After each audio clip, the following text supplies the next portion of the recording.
Pontificators live. Hey guys, RT Bear here, coming to you live from Hack Shack Studios.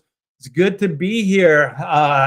Yeah, we got a fun show. We're just gonna hang out. Oh, I still got my Euro T Bear from last night. I just realized that. If you guys didn't watch the Bros I hosted last night, and apparently we we made our mark. We all kind of dressed like Europeans. With berets and cigarettes and sunglasses and turtlenecks and all that other good stuff.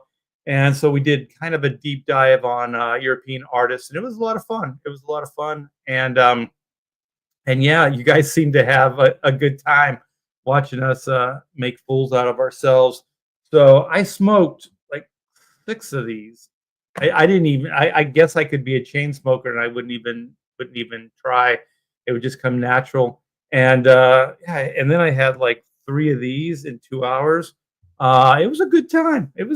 So I'm not gonna light up for this show, but I will have a beer with you guys. And yeah, we got so much cool stuff. We got the Rob Liefeld Youngblood. I don't even know what the hell this is. It kind of looks AI, like the actor. I don't know. The guys know more about it than I do. I saw it. I reposted it. It's pretty cool. The Die Hard suit is pretty badass. So, so we had that. Yeah, Ethan Van Sciver, a fan, did a video of his Cyberfrog.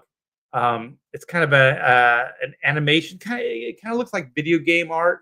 And we're going to be showing that. And then the new Robert Downey Jr. Doom outfit. That's going to be fun. There's a lot of new revelations with that Fantastic Four movie that we're going to talk about as well. So without further ado, let me see what you guys are doing. Leg Kick, hey Art, how's Euro Art? You know what? This studio stinks to high heaven, man. I don't know how people smoke cigarettes because it freaking lingers. Jerry Roscoe says, how are the lungs feeling today? You know what? I was born and raised in a family they just chain smoked. Everybody smoked in my family. My little brother didn't. I smoked a little bit when I was young and I was trying to look cool. But it just kind of, some people have things that come natural to them. I think inhaling toxic ingredients came natural to me. And Clint Helinski, that's weird because Clint is in the chat, but he's also going to be on the show. So that's kind of strange. And wait, Comic Book Bob? He's going to be on the show as well.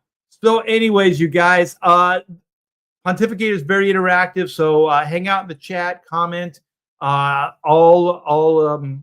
comments welcome.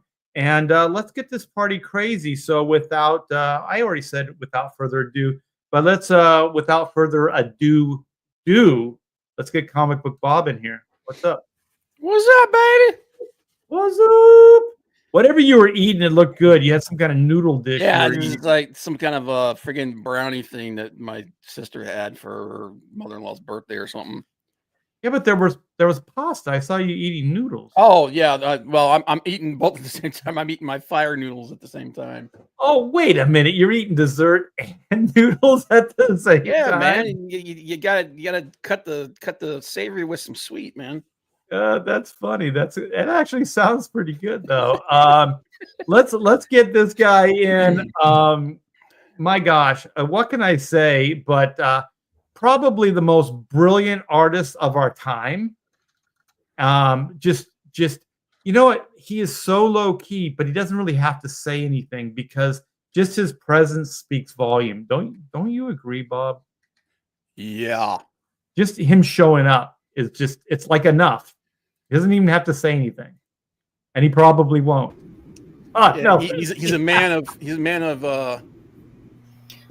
words. I'm not sure if I'm supposed to be offended because you did that show without me. So you did the European comics, graphic novels, art show over there with the guys that like to take pictures of themselves, whether it's their face or their legs. and left me out of it. You're damn right, Todd. I used you, and I got a great show out of it, so I don't feel bad. I feel a little bad, but you know what? I only used 2 of the artists. The rest I improvised. Which That 2 Long did you John, use? the Long John Silver art. Matthew Lafray. Lafray, yeah, that guy. Holy crap, man! Really, really good stuff. And then, Ralph Meyer. What was it? It was the Western Tombstone. Tombstone. Yes, Or Undertaker. It was Undertaker. Yeah, it was Undertaker. Yeah, with the bit with Ralph that. Meyer. You know what? Their art direction, their colors are so freaking good. But yeah, so well. Yeah, it was a good show. And in all seriousness, thank you, Todd, for giving me those. And we'll do a deep dive on that stuff too on Pontificators. It'll be fun to see what the other guys bring to the table. Speaking of other guys, the king of sexy, the master of the curves, and he's killing it on Indiegogo right now with his blue bombshell, Mr. Clint Holinsky. What's up? The ultimate other guy. The ultimate guy who walks in is like, oh, hey, look, it's him. It's that guy. Yeah. Is it me, or did you think Clint was posting the same video every day while he was away? I think he was it looked like he was like spaced out of his mind with aviators on, and it seemed like, hey, isn't this yesterday's video? But every day it was actually a new video. Well, you know what? To Clint's credit, he's been sick as a dog. Well, and when I was in the closeout, he stepped up, man. So I was sick for a week, and then I was drunk for a week, and I might have gotten a little sunshine in there. But the rest is all a blur. Nice. Yeah. I'm not sure what Todd's referring to, but I was. Todd doesn't even know. I wasn't in my drawing room. I'll say that. So, Todd, what were you referring to? Did Todd freeze? Yeah. It's He's hard not to frozen. tell. It's hard He's to tell. No, he's pissed. Oh no! Shit! It's real. I mean, I love Todd and I love all of his excellent drop-ins, but it is hard to tell whether Todd's live or Todd's froze. Yeah, exactly. He doesn't telegraph anything. Wizard, the board Time Lord, RT Bear, and panel. You guys have ever worked with Mark Beecham stories? Wait. I remember the name. A good, you know what? Yeah, he was before Clint came in and dethroned Mark Beecham. Mark Beecham was the king of sexy, but not anymore. Oh wait, we got Todd back. Are you okay, Yay, Todd? Yeah. All right, we'll try not to. You hear me okay? I didn't say anything bad about you while you were gone, Todd. Just a little bit. Just a little bit. All right, so Mark Beecham stories. Anybody go? I've heard of his name.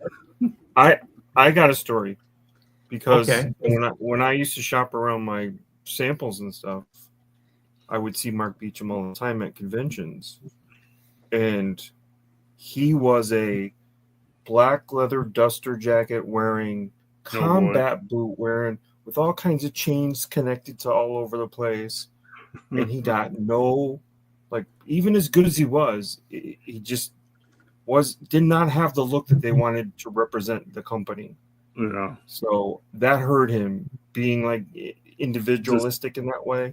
Just too into the genre. It's like, not only am I going to be a comic book artist, but I'm going to like dress as like the characters that I think are cool. What was it? Was it Grandma's Boy? One of not Schneider, but oh Christ, I'm forgetting who's Happy Gilmore, and this is what happens to your brain at 53. But who's Happy Gilmore? Adam Sandler. Adam Sandler movie, and the guy dresses as the character. The lead computer and animation guy dresses as the character from with Neo and Boy, I can't think of any names. From Come on. Matrix. The Matrix. Thank you, Bob. Thank you for using the brain that I can't use. Jesus Christ, man. It's bad. It's bad. You been smoking? No, I don't smoke. That's a sad. Oh, but I do have a smoke story. I do have a smoke story leading off of Art's story. Okay, well, does this lead into Mark Beecham at all, Clint? But By the way, Mark got work from is like this guy. He's just this guy. Mark would Okay, get I'm gonna work show from Neil Adams because he did a lot of Samurai stuff. Samurai stuff. Exactly. See? Oh, I remember the Samurai. Wait a minute. Todd's actually staying on topic. And I'm off topic. I'm bad. I know, this is weird. This is Mark Beecham, you He's not guys. drunk yet. Oh, And he's not drunk Wow. that He's is really good.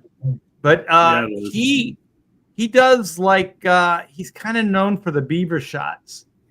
Oh my god. That's gorgeous art, though. Yeah, he's really good. And like Todd said, he did Samurai for Continuity. yeah, for continuity. Yeah, he's really really good. I'd never met the guy. He seemed like more of a pinup artist, I guess. Yeah. Now I miss Continuity Comics. I remember that's a blast. Continuity had some. They had some dudes. They had some dudes with some talent, and I mean, there were a lot of Neil Adams, not clones, but like influenced. And I mean, there was some sweet ass stuff, like the Armor and Megalith. armor. It was the Megalith. megalith. Yeah, like Yeah. I've got some of those books still in my long boxes, and they had some cool shit. It just never Brian Murray, who is somewhat responsible for me getting in the business. Oh, and that's the was Supreme dude, right? What's that? He did like the first whatever issues of Supreme, right? Brian Murray. Yeah, and Okay. he did Megalith for a while, maybe just one Okay. issue or whatever. But Yeah. anyway, he was working on that when I met him. So, and I was a big Neil Adams guy, you know, when I was younger. I thought And Texera did Megalith. What's that? I thought Texera did Megalith. There was a bunch of people, There's a but bunch of guys. There's he a bunch of guys did some. And the thing is, Neil Adams inked over it, so it all ended up looking like Neil looking Adams. like Neil. Yeah. Right. Yeah. But yeah, I just remember being very envious of that. And then I did hang out at Continuity a couple times when I was visiting New York, and So cool. I do remember Michael Golden working on what was that frog? No, Bucky O'Hare. It was Bucky O'Hare. Oh God. Dude, Art, your career, like, we need to do some deep dives into your career, because like, I just kind of hung around Continuity, and I was just kind of around this artist and this artist, and like, this is stuff I could listen to all night long. Yeah. Well, yeah, I remember being there, and yeah, it was like, I remember, oh man, my dog's going crazy. I remember just thinking, like, why is Michael Golden drawing this silly Bucky O'Hare book? Yeah. You know, I expected more. First of all, where was the studio at? It was in New York. It was in the city proper. So I don't know exactly like what street or anything. And like Neil had the studio established. He had the space. He was paying for it. And it was mostly advertising. It was an ad studio. It was more of an advertising studio than it was a comic. They were doing comics on the side, but everybody was doing ad work for. And Neil had those contracts with whatever magazines and whatever. So he was. Well, he was. I saw on his desk. He was working up. Remember the Mighty Dog commercials where it was kind of like a crypto, like a super dog. This is God, 40 years ago, 35 years ago. That was my next question. Is like, what year frame would you say this was? 35 years ago, 35 years ago. So 90. I've been working 40 years, so maybe it was earlier. Maybe, it was somewhere between 40 and 35, somewhere in there years ago. Was it earlier than 1990, or was it about there? It was probably around like late 80s, early 90s. Yeah. Okay. And see, this is what I'm always curious about when looking at other artists and what they're doing is like the logistics. because everybody's got to pay their bills. And like you see some artists not doing that much work, but still being hugely successful. And it's like, how are they doing that? Well, sometimes they've got other things. They've got commercial contracts, like this kind of thing. Like Neil Adams. He did a lot of PSAs too. Yeah. What? Neil Adams, sounds they to do me a lot like of PSAs, like the pamphlet that's inside when you fly in a plane. Yeah. You know how to put on the mask and where the exits are, and they did and a lot those of that contracts stuff. are big. Those contracts are bigger than a lot of people realize. So it's like, how can you afford to put these comics out that aren't maybe selling as good as you could, but it's your labor of love, and it's these guys have commercial contracts that are paying for the studio, paying for the artist. They're doing stuff that isn't necessarily fun, and they're using those monies to fund doing the fun stuff. The comic book stuff. Yeah, like it's even John interesting. Buscema, because they were New York City, so all the ad companies, everything was publishing, everything was there. So even John Buscema did advertising work. Sure. I did the artwork for the Gran Turismo. What do they call it? Like the directions or whatever for the Gran Turismo, and it was drawn like the tests for the DMV. It was kind of in that style. So it was just real technical, boring stuff, but it paid a shit ton of money. And I had no idea what Gran Turismo was, but I guess that's the video game. I never played it or anything. Yeah. And that's been around forever. They made a movie out of it not too long ago, after the video game's been around for 30 years. So yeah, it was probably 30 years ago. I did the it was like a pamphlet. Like, you know, remember when you were a kid, you got the drivers, like it had all the questions and everything on it. It was kind of like it was long. It was like it was about this dimension. It was all like a comic book, like newsprint, and it had like little drawings like U-turns, and then it would have like a little U-turn and what that was, and 3-point turn, and you would have like this little diagram. So that's the crap that I did. But that's where I get nosy, because it's like a lot of times it's like figuring out the logistics of like how these guys like could just sit in a studio and draw this awesome work. It's like, who's paying for this? Do they have a benefit? But do you have a benefactor? Do you have side deal? Like, you know, literally, because to sit and do that kind of artwork, it's not cheap. And if you're not making the money up front, that's where crowdfunding has become so awesome, is you can show your art, a little bit of artwork to your project, and bring the money in to do the project you really want to do. But that wasn't around back then. This is kind of how some of these artists did it, is by doing this commercial artwork that wasn't that interesting or fun for them, but they used it to fund their fun projects. Right. Well, in Hollywood, like LA, there weren't a lot of comic book artists. You know, when I started, there was just a handful of people. But all the comic book artists worked in Hollywood. They did storyboards in the peak time. So like, I don't know how Hollywood works now, but especially animation, there would be like, it was kind of like teachers, you know, there's like, you're working and then you have the summers off or whatever. So it was seasonal work. And so the storyboards always paid more than the comic book stuff. So they would go in and they would do storyboards, you know, for animation, whatever it was. And then when that kind of seasonal work went away, they would jump into comic books and do fill-ins and stuff like that. And I know Jim Valentino did a lot of that work, and that's how he fed his family. Mostly was on the storyboard work. The continuity guy did have something going for them. They didn't have to pay full prices for ads and previews and stuff. Don't tell anybody I told you that, but I know what got connections. Yeah, 30 years ago. Way to let it slip, Todd. Yeah. Now that Neil's gone, but the thing about like what was neat about continuity, the vibe I got was like the door was always open. Like he wanted artists to come in because he would give them work. You know what I mean? Like there was always work to do. And so I always got that feeling that come on in, bring your friends, whatever. And if they want, there's work available. Because I remember also Paul Powers, who was a storyboard artist here, in LA and Hollywood. And he used to do a lot of work for them as well. So there was a lot of artists that passed through that studio for sure. Yeah, a lot of people uncredited too. You could walk through the door and get work on that day. Yeah, right? you could walk through the door and end up working on something. Right. Yeah, there were desks right there, and there were people that were just kind of just flopping, going in and working. Crazy. So, yeah, I mean, everybody needed to work. Neil knew it, so he had a company that always had something to do. So it was perfect.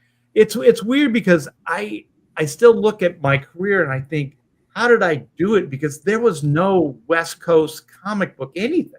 You know what I mean? Like there was very little of it, and everything was all East Coast. Yeah. And all that. And I just think how much easier it would have been if I lived like in New Jersey or Brooklyn or one of those places, and I could just take the train in every day and get work. But I was very fortunate. I think the longest I've ever gone without work was maybe a week or two. I always had work from the time I started to now. I've always had something to do. So I've been very, very fortunate. What do you guys want to start with? You want to start with the Youngblood stuff or just get into some of the light stuff? We can start with that trailer. I mean, there's going to be varying opinions. I think it was cool. Yeah, I thought it was cool for what it was. Yeah. Yeah. Okay. Well, does anybody? I think you got it, Bob, on YouTube. Yeah. So if that doesn't work, I got one as well. Yep, I got it right here. Give me 1 second, and I'll share it out. It's amazing what they can do because there was no budget for that. Well, you guys got to give me the backstory because I don't know why it was created. I don't know how. No, we'll watch it and then we'll go through all of it because the guy posted what he was doing. Yeah, he did. Okay. There was a reason. There was a reason. Yeah.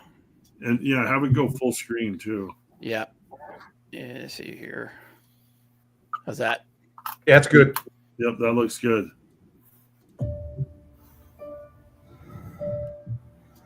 Can you turn it up a bit? Yeah, I'm sorry. Shaft and the recon team have been neutralized by Cyberman. He's the only one that survived. Initiate Operation Youngblood.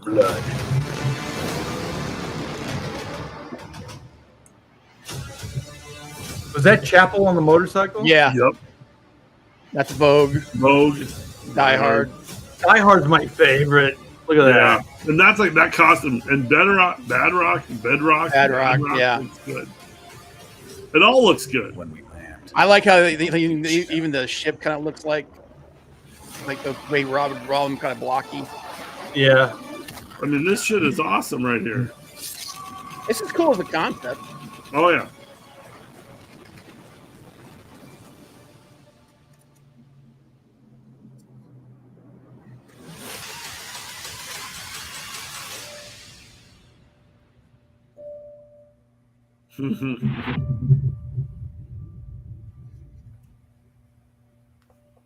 Yeah, the link I saw was is it Caven? Yeah, something like that. Yeah, he posted it. Well, let's talk about it and then we'll play it again. So why was it made? What was the thought Caven behind the Kid. Caven the Kid, yeah. I'm trying to pull it up on my thing because I reposted it earlier and seen. Because Caven says, so excited to share our trailer for Youngblood. When we joined Grail, we talked about existing characters we really loved, and Youngblood was one of the first that came to our mind. With Rob Liefeld's Youngblood comic dropping tomorrow, we thought the timing was perfect to create something for both diehard fans and newcomers as our first project with Grail. Bringing these iconic characters to life while staying true to what makes them special has been an absolute blast. So that's all I have on this. So first of all, he mentions the Grail site. So it's somewhat promotional for whatever site they're using, but then obviously it's all AI. But they're using a more advanced AI than just the like throwing a couple of messages or indicators for what you're looking. They're doing advanced AI. But, and I mean, this is where we've gotten, how quickly we've gotten so jaded is like, that's a full on, nice looking, character accurate, costume accurate trailer for Youngblood. Now I get that like the mouth and the voices overs aren't perfect. They don't look, but like 15 years ago, we would have been blown away. We've gotten so jaded by what AI can do so quickly, but that looked comic accurate, story wise, intriguing. Like everything on that looked like a movie trailer, except for like they'd have to clean up the actors speaking and whatever. But I thought it was very impressive. Yeah, the only thing that was kind of a tell was the voices. The voices didn't quite seem to fit. Yeah, they didn't sing the mouth movement. Yeah. I saw it. I thought, wow. The one thing I wanted to see Shaft's like helmet or mask. They didn't do that, so they didn't. But again, this is how jaded we are. It's like a fully rendered. They look like actors. Like that Shaft was not a real person. He was computer generated, but he looked like that would be a cool looking actor to play Shaft. He looked. Well, you know who it looked like? There was a couple of those that looked like actors. That looked like the guy that talked about like to play Batman.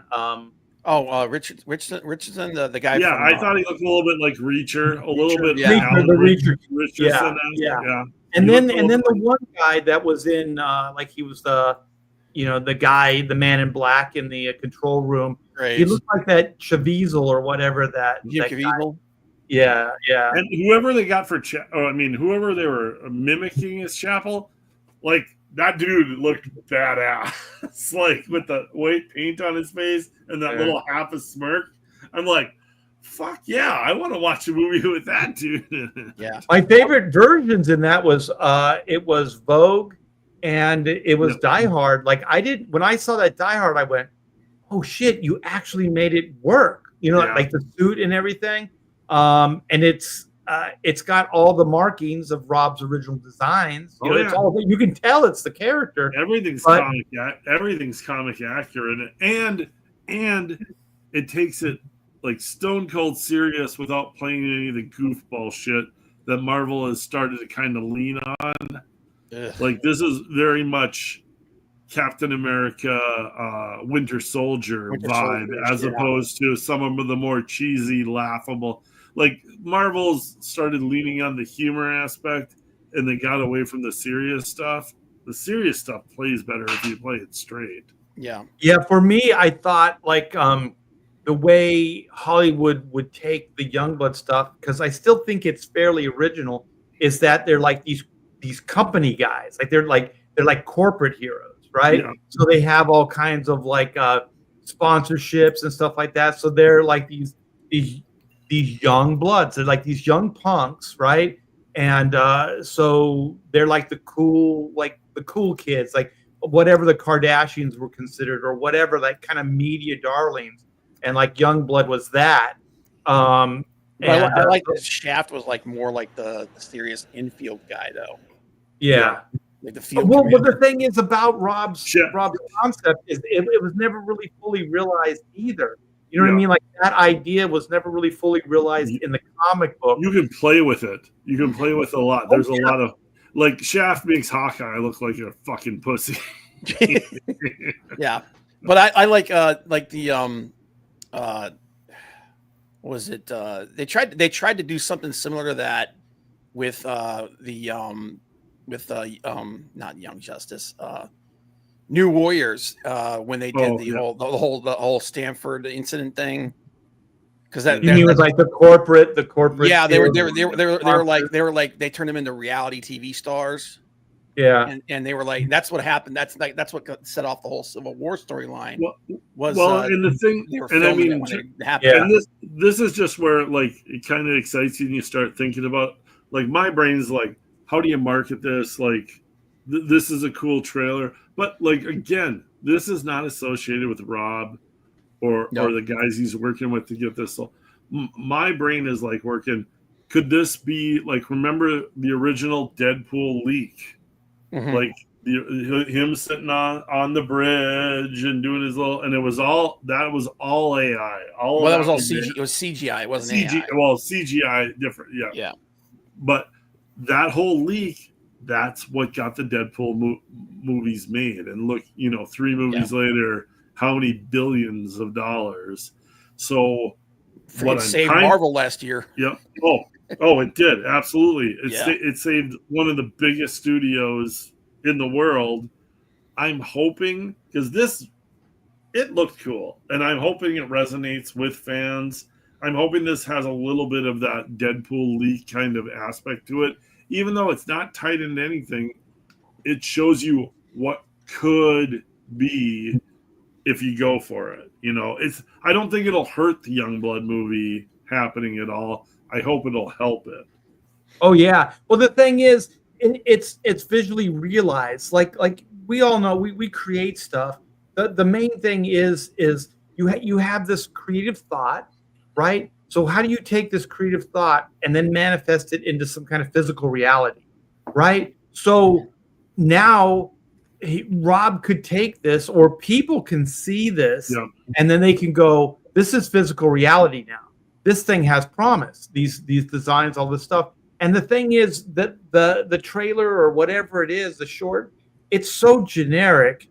It could be anything, right? So it doesn't even get into any kind of story. It's not locked into any kind of concept or story. It's just kind of like there's this group of guys, you know what I mean, in there, and we're going to call them Youngblood. I mean, that's basically it. Like how when I do the pontificate, it's like roll call. It's just kind of a roll call video where they like this guy, and we're going to call them Youngblood.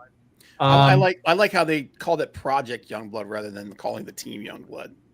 Right. But the thing is, like for me, after seeing this, and I really did like the tone of it, where it was more serious, and I think you did too, Clint. What I think might be cool is because I do like the concept of them being kind of these punks and this corporate and all this other stuff too. But what you could do is that they could be almost like superficial Hollywood types, right? Mm-hmm. And so nobody really takes them too seriously because, they're just like getting the money. Remember, like, was it Bad Rock? Was like Bad He was Rock. A kid, Bad yeah. Rock. Yeah, but he was also like some kind of media darling, wasn't he? He was like now with social media stuff, you could play it all into that. Yeah, play all that stuff up, but then have like somehow it gets real, right? And so then those Men in Black, like in this video, they're like, this thing's out of control. Yeah. What would we do? There's only this group of people that have this kind of power set to fight whatever it is. And it's like, if you say Youngblood, I'm going to kick your ass. It's like, it's Youngblood. And then they're like, no way. These guys are loose cannons. There's no way we can get these guys under control. They only care about themselves. They only care about this, So then there's a redemption. There's a story arc there where they got to prove themselves to be kind of more than media darlings, that they're the real deal, like they're real heroes. But just these images that blew up a whole story in your head that could be like the plot lines. What this gives, it's throwing gas on a fire. Yeah, what you got, Todd? And this is the thing about it. It helps Rob and it helps the guys that are trying to get these movies done because it throws a visual that they didn't pay a dime for. Right. And then the guys who put it together, it gets their names in front of studio people. It's like, you pat me on the back, I'll pat you on the back. It's a win-win. Yeah. It's a win-win. So what is it, Todd? Ultimately, you both hinted at the bigger problem, which is Name one villain that you remember from Youngblood. Sci-Fire. So that's the biggest problem. What is this going to be? Is this an invasion movie? And they stop an invasion, because they never really. Yes, that's the ultimate problem with all of Image. They didn't create memorable villains that were just as big as the heroes. Well, they could do like Despair or whatever. Yeah, guess what Hollywood and screenwriters like to do? They like to come up with their own stuff. They like to take your toys and then make them into their toys. So I don't think that not having a major villain that anybody remembers. I mean, obviously, when you compare it to the Marvel and the DC universe, yeah. But the bulk of Youngblood is what? Made. The bulk of Youngblood amounts to what? That's what you got to tell Hollywood. People want to see this movie because it was what? What are you going to say? That's the thing. That's the thing. Like if you think about it, like The Crow, that comic book, it wasn't really that well defined. I mean, there wasn't even really a complete story there. But then John Shirley saw the promise and actually wrote a killer screenplay, right? Better than anything that ever came out. Ever. Better than the comic, better than any other movie. The movie was because John Shirley went after it and he had a vision for it. Yeah. The thing that's kind of cool about Youngblood is there are aspects that you can pull from. Like I combined two just in this live stream. So if you were a creative person, you could take aspects of this since it. To me, I hope I'm not stepping on anybody's toes, but to me, Youngblood was never really defined clearly, and it was never really like fully realized. Because I would hear Rob talk about Youngblood in the studio at Extreme, and I'll tell you the stuff he said. Yeah, very rarely got in the comic book. Like there was some killer shit, that pieces and things would get in there, and it's kind of like even Wildcats, like Jim Lee's Wildcats. I don't know who they were, what anything was about. But then when Alan Moore started writing it, and Travis Charest started working with them, then all of a sudden it started. I forget what those demons. They look like aliens. Daemonites. And then that kind of started becoming fully realized. And then I was like, oh, okay, that's what Wildcats is about. Well, I just knew Wildcats was really against Dan Quayle.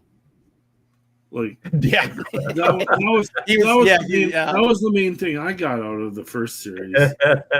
He did a pretty good likeness of Dan Quayle. Yeah, the Daemonite was inside of him. Yeah. You can light box the shit out of anybody if you want to.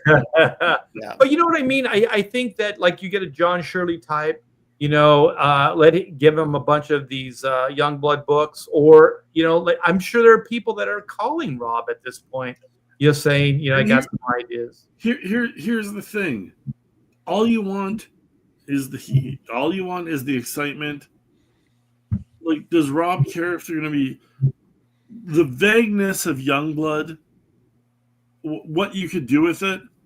Hollywood is interested in that because Hollywood doesn't want to be tied down to your ideas. They want an idea that's been approved by the studio, that they know they're going to get paid for, and then that they can do anything they want with.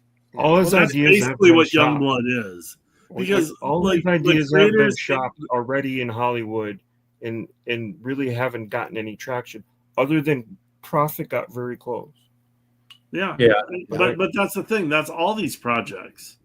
Yeah. It's like you just want excitement, energy, fan, so that a studio head is like, oh, okay, this is a cool idea that fans are going to be excited about. They'll prove it. The biggest issue that Youngblood had, I always thought, was that almost all the villains were derivative of somebody from Marvel. Well, all the heroes are. It's all derivative. Oh yeah, and it was either they were derivative of someone from Marvel, or they were derivative from the Youngblood team themselves. But they were the Teen Titans. All that's irrelevant. All you want is a studio to approve the idea so that the money starts flowing. That's all that's happening right now. So And like, I think Fine. if you play up that they're young punks and they all this glitter and stuff that's thrown at them, they start losing vision. They start getting into this whole like Hollywood, like they get romanced with all this stuff and forget the purpose, the reason, all those things, and then things get real, and then they have to buckle down and become the real heroes. They have to. The mission statement of Youngblood has to actually be met by the end of the movie, and I think that's a pretty good story arc. Something that people can relate to is like they have all this stuff thrown at them, and also it's kind of autobiographical to Rob Liefeld. Oh yeah. He was very young. Had a lot of opportunity, a lot of money, come his way, and not always making the best decisions, but decisions you probably would have made if you were that age and you had that kind of money and opportunity. So I think that's pretty good. And the key is just not to compromise the characters too much, to where you can't redeem them somewhere, down the line. The studio will do with what it wants with the characters, because once you hire the director and the screenwriter, they're going to do whatever they want because they're arrogant Hollywood pricks. Like the whole thing is Rob Liefeld, Deadpool, 3 movies, how many billions of dollars, creator of Cable, creator of Deadpool. This is his own creator creation. That's the whole sales pitch right there. Yeah. This video helps them because it gives studio heads don't know anything about. They don't care. They're money guys. They'll look at this and like, oh, this looks cool. We can do something with this. So whatever it is, this helps Rob a little bit because I don't think Rob knows how to make an AI movie trailer right now. Well, studio heads won't make an AI movie because that's but no, they're not going to make an AI movie, but it gives them an venture. Oh, let me finish. Sorry, Todd. A new venture might eventually make a AI movie, but yeah, a studio will never make an AI movie because they want the first thing I think is about who's the big star we can attach to this. Oh yeah, and the unions. That's how they equate money. Oh yeah, if we get him, he'll equal this. Yeah, no, 100%. No, 100%. Yeah, I mean they're looking at star power to save the Marvel universe right now. Bringing back Robert Downey Jr. and things like that. So yeah, it makes a lot of sense. We're not full CGI or AI yet, but and the next thing with the Youngblood is budget. If they can make something that's that epic, that was in that little teaser, and grand scale, and do it within a budget, then guess what? They could change the paradigm. They could, change these big budgeted superhero films, because the only problem with all that stuff right now is the cost. Yeah. If they could bring the cost down on making these superhero movies, they might be able to turn over a profit. But these things are, and that's where some of these guys on the computers have got to be sitting and figure out, because AI can do a little segment and then it can do another little segment and it looks really cool, but the characters don't match up. You know what I mean? Like AI won't do the exact same character the exact same way in these little segments. If you look at this trailer, everything's a little cut, a little cut, a little cut, a little cut. And you can do that for a little bit in a movie, but you can't do it for a whole movie. Once they start figuring out how to use AI for a longer segment, because if you can get rid of having to pay these studios, like these digital studios for, that Hulk versus Captain America fight in Captain America 4, that was probably half the budget of the movie. Right. It was all AI, or it was all CGI. CGI. Yeah. But if you can get a computer to do that in AI too close to the same quality, all of a sudden, then guess what? Your budget costs drop down to the bottom, and all of a sudden you can make more of a profit. That's where figuring out AI for longer stints is going to be a big game changer for movies. Yeah, well, that's what I was trying to say. You said it a lot better, but let's watch the video again. So if anybody came in, they'll know what we're talking about. Sure.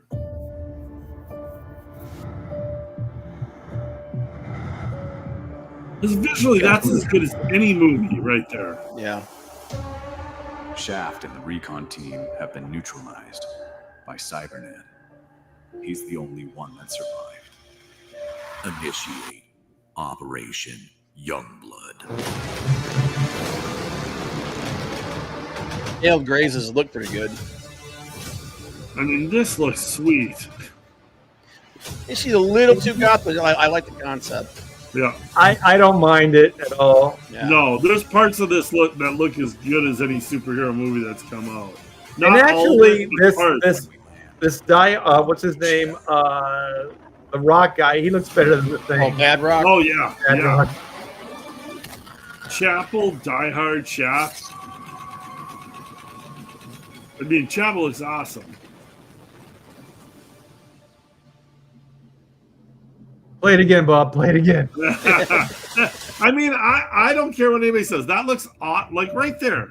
I want to see this movie. Yeah, I want to see this. I want to see this movie. See, I like the idea of him being the serious one, you know? Oh yeah, Because he always was. no, Shaft looks so badass. Shaft and the recon team have been neutralized You know, the only thing, by Cybernet. this next guy is He's the the one only that's the one weak that's link survived. when he talks. Yeah. Initiate This guy. Operation Youngblood. He sounds like a robot. But the thing is they could cut in and like film that sequence. Oh, I'm just trying to. That's the only thing that I don't like in the whole video. Is And just Bo that guy's Bo voice. walking down that alleyway. Ah, that's so cool. It's crazy how good this looks. Yabba dabba doom. When we land, unleash hell.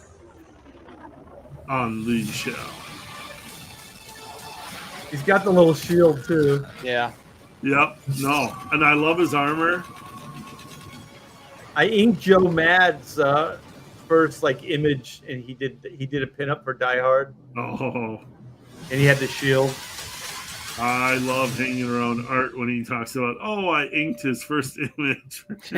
Joe Mad. Oh, that is too good. That is Yeah. too good, It man. looks so badass. It really, really does. I just wish they had Combat and Photon in there too. Well, and Oh, that's the thing right. is They there's- didn't get Photon. Yeah, in because there. there were two teams. Remember, there was Yep. there was this Oh, yeah. team, and then there was But the there's team room. with That's the thing Sentinel, is there's room Combat, for Photon. everything. There's Yeah. room for everything. Yeah. Okay, so I have to ask you guys because I know nothing about this. What is Grail? Is that an AI company? It's an AI concept company, I believe. Yeah. Oh, okay. Okay. So these are guys that are working AI and they're trying to get their name out there and trying to get, because everybody's it's like showing your portfolio to a Marvel or DC editor. This is basically these guys. They knew the Youngblood comic was previewing this or coming out this week, and then they dropped this because, well, these guys are smart because they know that Rob and I think it's a couple other dudes, movie studio guys, are shopping Youngblood around to get it, optioned as a movie. And I mean, at this point, I think a studio would be dumb to pass up on this because Marvel's kind of spent its load and hasn't proven that it's got a second or third chamber. Yeah. And there's a lot of options with this that you could do. I think this would work really well as like a Netflix miniseries. Well, Because I think they need more It could be time. streaming or it could be a movie. What Art was saying earlier, like his aspect of it, but like my aspect of it was like everybody gets old. Even your heroes get old. Sometimes you have to hang up your shield and you got somebody hanging up their shield. Sometimes you have to set down your hammer and you got somebody setting down their hammer. Captain America, Thor. And sometimes the next generation has to step up to save the world. Boom. You got, and emphasize the old. Everybody gets old. And then what do you got? You got young blood, the next generation of heroes kind of thing. And it's just a marketing pitch kind of thing. But like, Dude, that's genius. That's really good. You just came up with it right now? I thought of it earlier when I saw the trailer. I'm like this, like there's ways you could like, because I mean, there's been a whole generation that grew up on the Marvel movies, and guess what?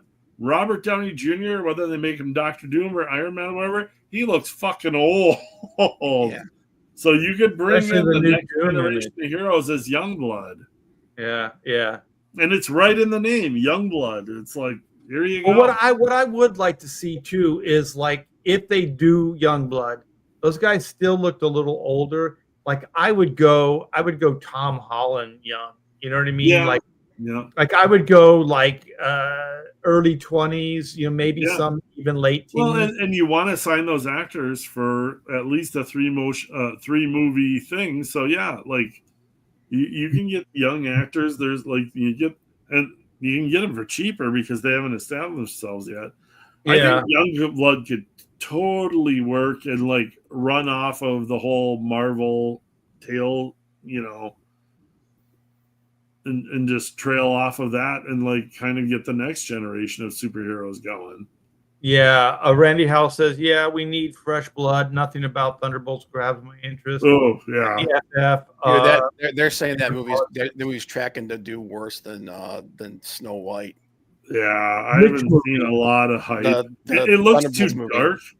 Wait. Which movie? They're saying it's tracking worse. It's going to do worse than Snow White.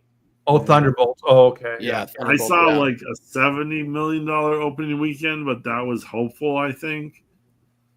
Yeah, it was a big risk because none of those they don't have any star power in that. No, not only that, but the characters they're using are like it's not Thunderbolts, man. It's not Thunderbolts, and it's a bunch of B characters. Yeah, that's what happened with Captain America too.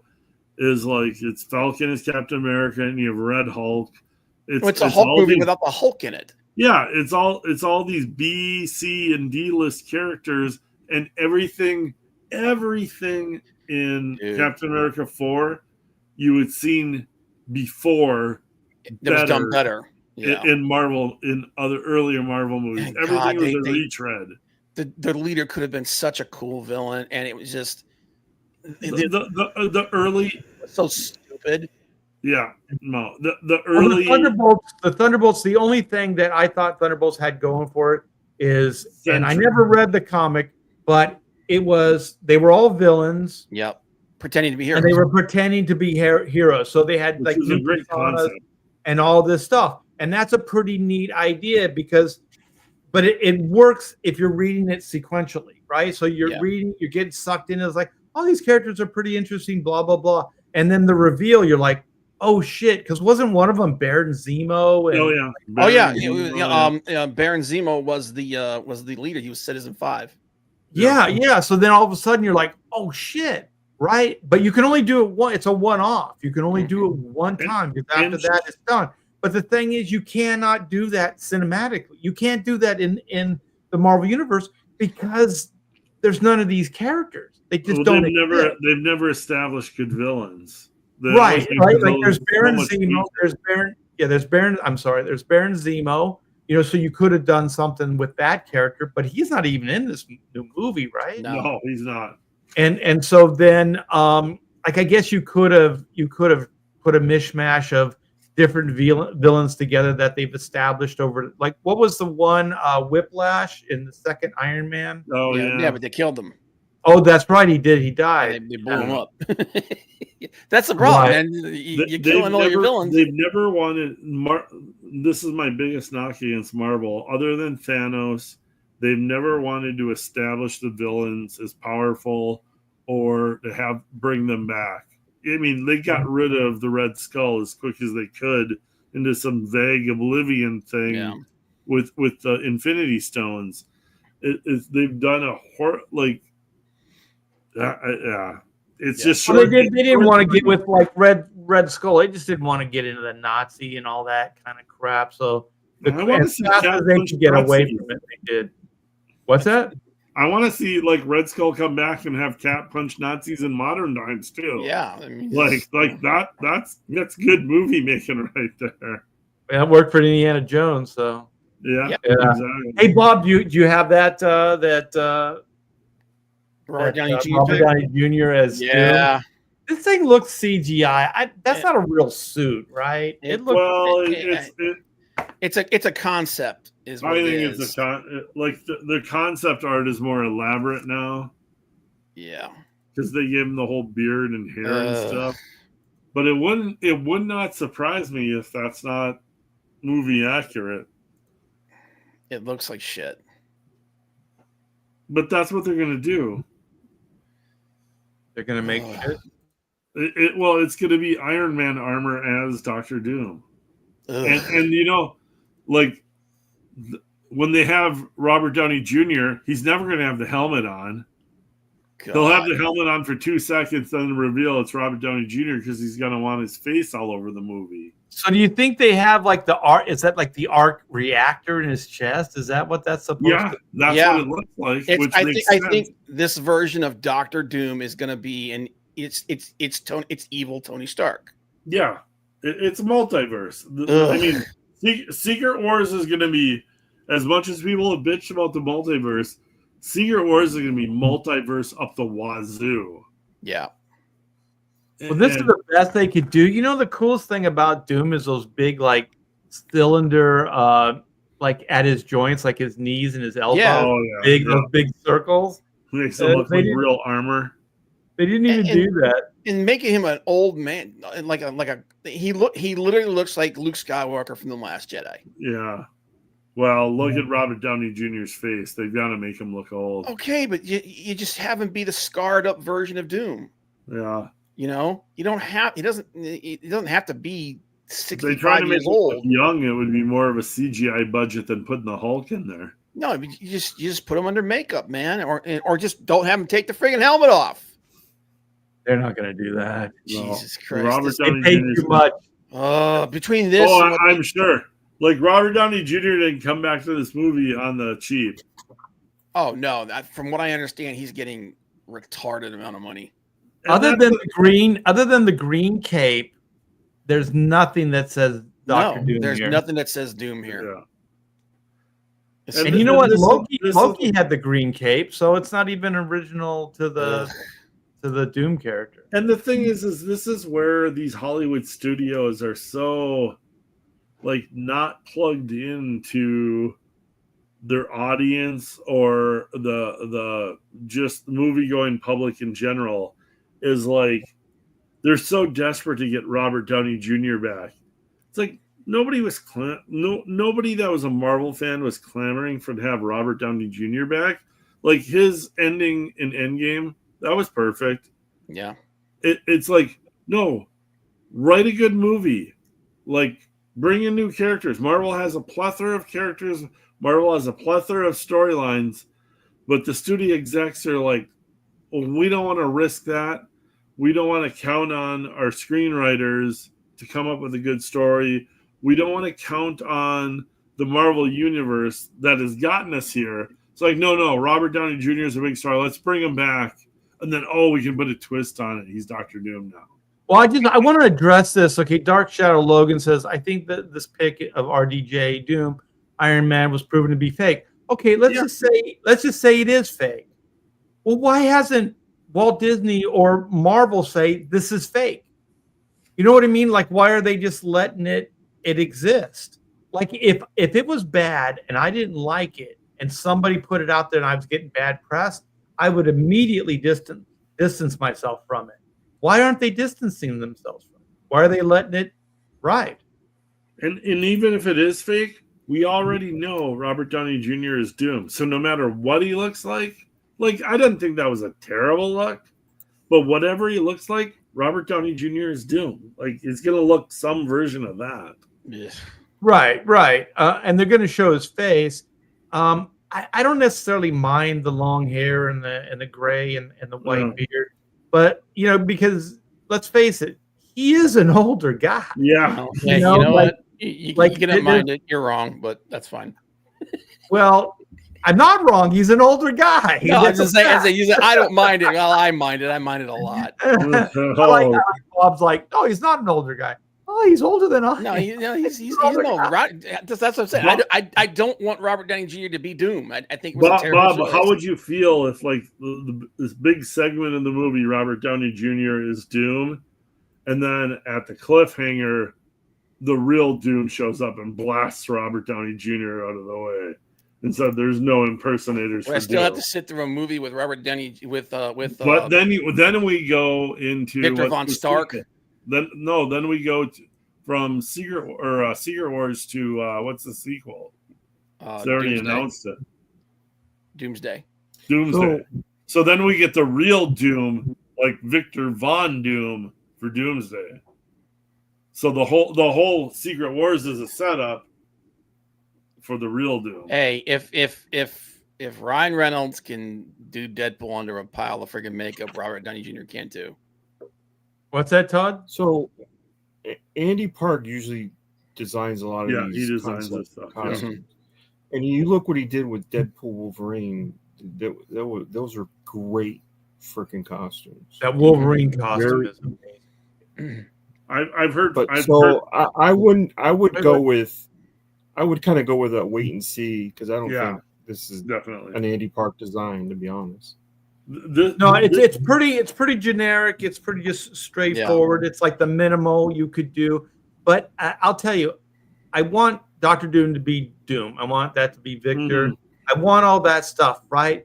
But cinematically speaking, if they're going to do this Robert Downey Jr. thing, he's an actor that can pull off Dr. Doom or this version. It seems to me you have to address that it is Tony Stark. I know people don't like the idea, but I think it has to be Tony Stark, just a alternate version of Tony Stark. And like Clint said, you want your cake and eat it too. Because let's face it, I can't even see Robert Downey Jr. doing more than 3 or 4 movies. I mean, the guy is an older dude. I mean, this is how you want to end your career. But anyway, so then you bring in the quote unquote real Doctor Doom. The only problem I have with all of this shit, and they're already doing it with the Fantastic Four, is like, oh, this isn't the real reality. This is an alternate reality. And so then they're somehow going to come into the real reality. It's like, how many times can you dick somebody around? They've had 5 years of it. How many times can you do this to your consumer? How many times can you do these same things? And they're going, well, we're doing it in the way that makes sense to right the wrong. Or they're not going to say right the wrong, but that's kind of what they're doing. But the thing is, who gives a shit? You know what I mean? Just start making good movies. I don't care if the Fantastic Four ties into any fucking shit you did before. I would like to just see a cool one and done Fantastic Four movie. Like, it doesn't have to be all this other stuff. But I think they're already sabotaging this stuff because basically they're kind of handcuffing themselves into a certain way they have to approach everything because it has to fit into this other stuff. And I just think that that's what's hurting all the Marvel stuff right now. They're trying to tie it into everything else. They're literally running into the problem that DC had in the comics when they did Crisis on Infinite Earths to fix all the multiverse stuff. Because like if anything can happen and everything can happen in all these different multiverses, then why do I care about one of these characters? Exactly. And that's literally what they're running into with the movie studio at this point. Is like if anything can happen with these characters, there's all these different characters, Tobey Maguire and all these guys can come in and they're still Spider-Man too. It's like, well, then why do I care about this Spider-Man? And I think they're literally running into that. But I don't know if they're smart enough to figure out the answer with these movies. Or they're just trying. They're not. They're just prolonging it. It's like, well, this is going to lead to this and then this. But they're still trying to fix the thing that they broke all along. And Yeah. sometimes I think you just have to cut your losses. But they're trying to have their cake and eat it too. It's like, but we're gonna fix the multiverse and we're gonna get star power back, and then Yeah. we're gonna bring all this other star power back because they know how to sell that shit. Hollywood knows how to sell that, right? They've already done like, oh, there's 15 chairs, there's all these different actors, there's all this stuff. So they're already kind of creating, this idea of all these actors and all this stuff happening, where really comic book people like us just want a good movie. A good story, yeah. I don't care. Bob I don't care if nailed they're bringing back this guy, that guy, or the other guy. I don't care. Bob nailed it on the head. Hugo Weaving would have been the perfect. Oh man. Actually, Dark Shadow Logan, he just didn't know the name, but he brought it up. Like Yeah. Vendetta, Red Skull, Agent Smith.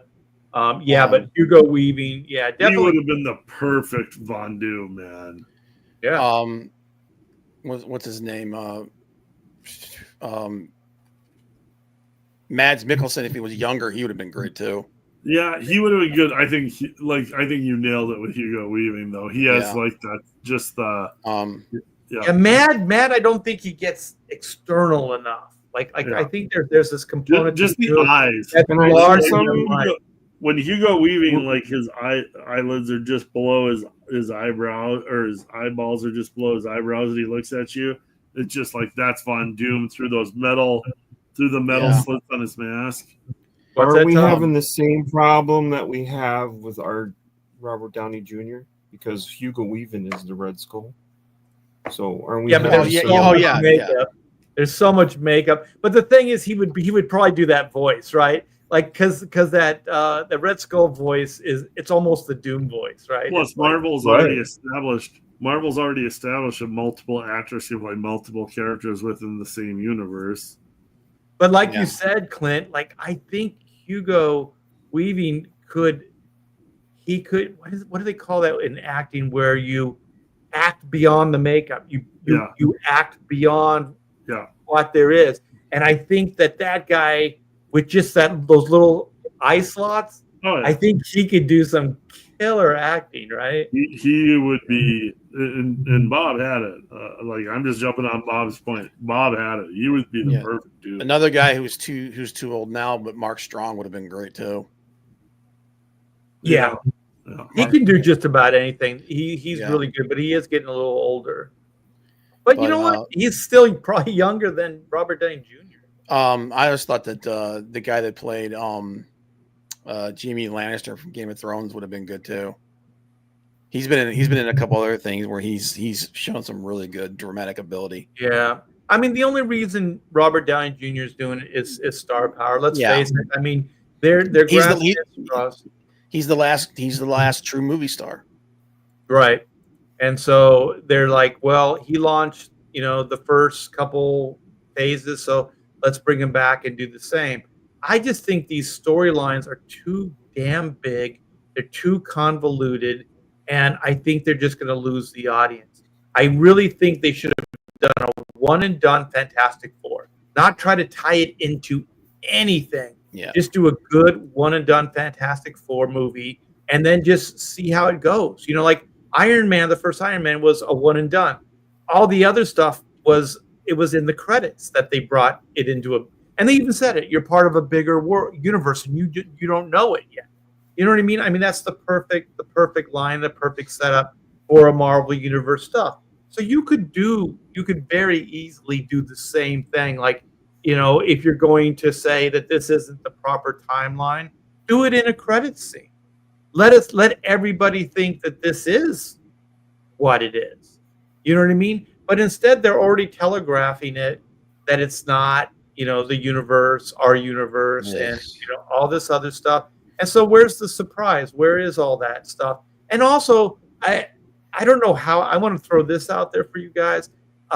Two of the actors have shot their mouth off, and I don't know if it's ultimately bad or not, but it's not really good either. Where the actress, Kirby. What's her name? Vanessa Kirby. Oh, the Fantastic Four thing. Yeah. Yeah, and she's basically saying, like they really couldn't do Sue Storm as Sue Storm because of, modern sensibilities and all this stuff. But listen, you're doing it as a period piece. You're not doing it as like this is, Sue Storm in a contemporary way. This is a made-up timeline. But art, feminism. Well, fuck that. It's an alternate reality. Like if you want an interesting character and you want to see a story arc, right? That's what we do. We create, right? Have her character be more the traditional Sue Storm. They did it in the comics. They evolved her over time, right? Yeah. To like Invisible Woman instead of Invisible Girl. All this stuff. They're not going that way, because I just saw a story today where the actor who's playing Johnny Storm, who's like one of the kids from Stranger Things, doesn't want to play Johnny as such a sexist the way that Chris Evans played him in the first Fantastic Four movie. He wants to still play him as a hothead, but he doesn't want him to like act that way towards women because of the sensibilities. So they're going. That movie's it's totally woke. They're going. If that's what they're going to do, it's going to kill it. It's going to be a deal. They're also just missing a creative opportunity. Like I was trying to say with Sue Storm, like you could evolve that character. So if the thing is this is a made up timeline, then like Clint has said, I think if they do what you say, it's the best bet they could do. Is like have the time, they go into a different timeline, which is the cinematic Marvel universe that we know. So this is a cinematic universe that we don't know. This is a made-up timeline. Okay, so let's go with that. But then you could have Vanessa Kirby's character, the Invisible Girl, go and evolve into the Invisible Woman. So she comes into a time that isn't the same as hers. Women's roles are different. You know what I mean? She gets to see a contemporary woman. She gets to see all that stuff. So as they did Captain America, A Man at a Time, they could do it with a female. So they could get to see like the difference in how things are now. And you could do it in a very non like SJW way because it's fact, it's reality. Time did evolve and women's roles in the world did change. So then it's true. Well, it'll work because it's true.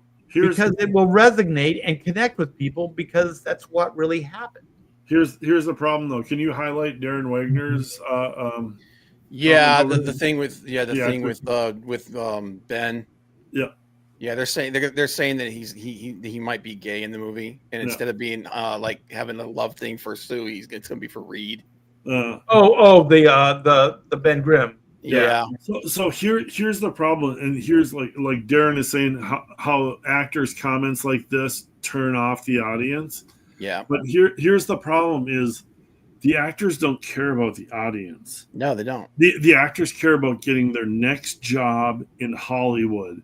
So all of their comments aren't playing to try and bring audiences into the movie theater. Their comments are playing towards the next studio head or the next director that is hiring.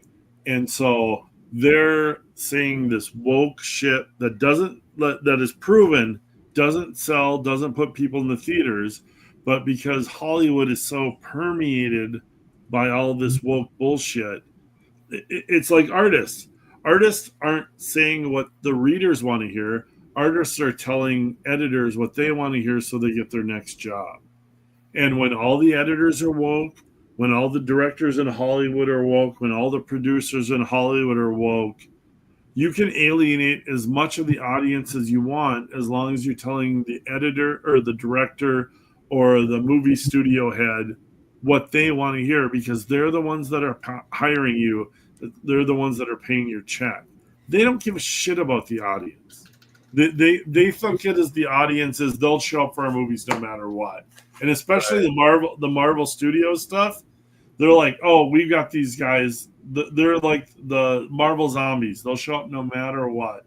And that's what they've been counting on. Well, you look at Captain Marvel. The last 4 or 5 movies that hasn't happened. So exactly. But you think they got the hint by now? They're not going to get the hint. They're liberal morons. Some YouTuber brought this up. I thought it was an interesting take, and I'm not making a stand or trying to make excuses or anything, but some of these press, the press, they try to ambush people. So they ask them questions that are leading and things like that. Oh, for sure. And I'm not saying that that's what happened, but those are definitely things that sell magazines. Yeah. Those are things that benefit. They don't benefit the actor, not really, unless you go Clint's route. But they don't really benefit the production that they're working on, because it's not really a proven marketing tool. It like woke and stuff like that. I mean, it's even got its own tagline: "Go broke," right? Yeah. So that is fact. Like, that is actual fact. I don't think if you were pressed that you could name one woke production that actually did really, really well. Maybe Wicked. Maybe some of these more like female-oriented. And Wicked's based off of a Broadway thing, and full female audience. So it's like, and there is going to be that. Yeah, it's a different market.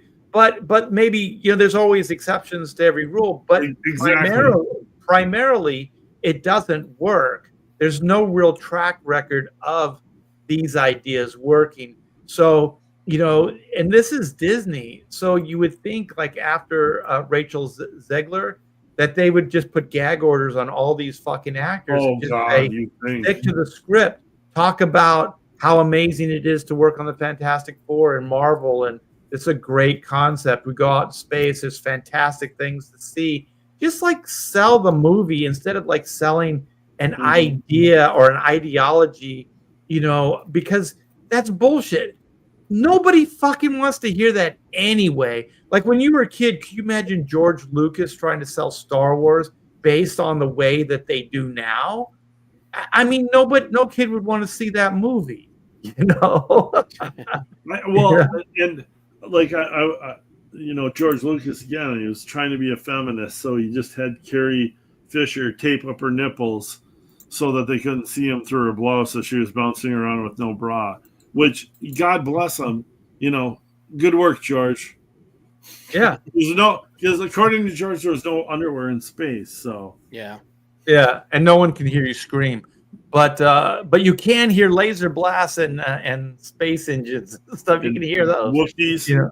Yeah, all you want. But yeah, I mean, the thing is, for me, what I keep thinking is like, I want to say, oh, it's the actors, but there's too much commonality, especially with Disney.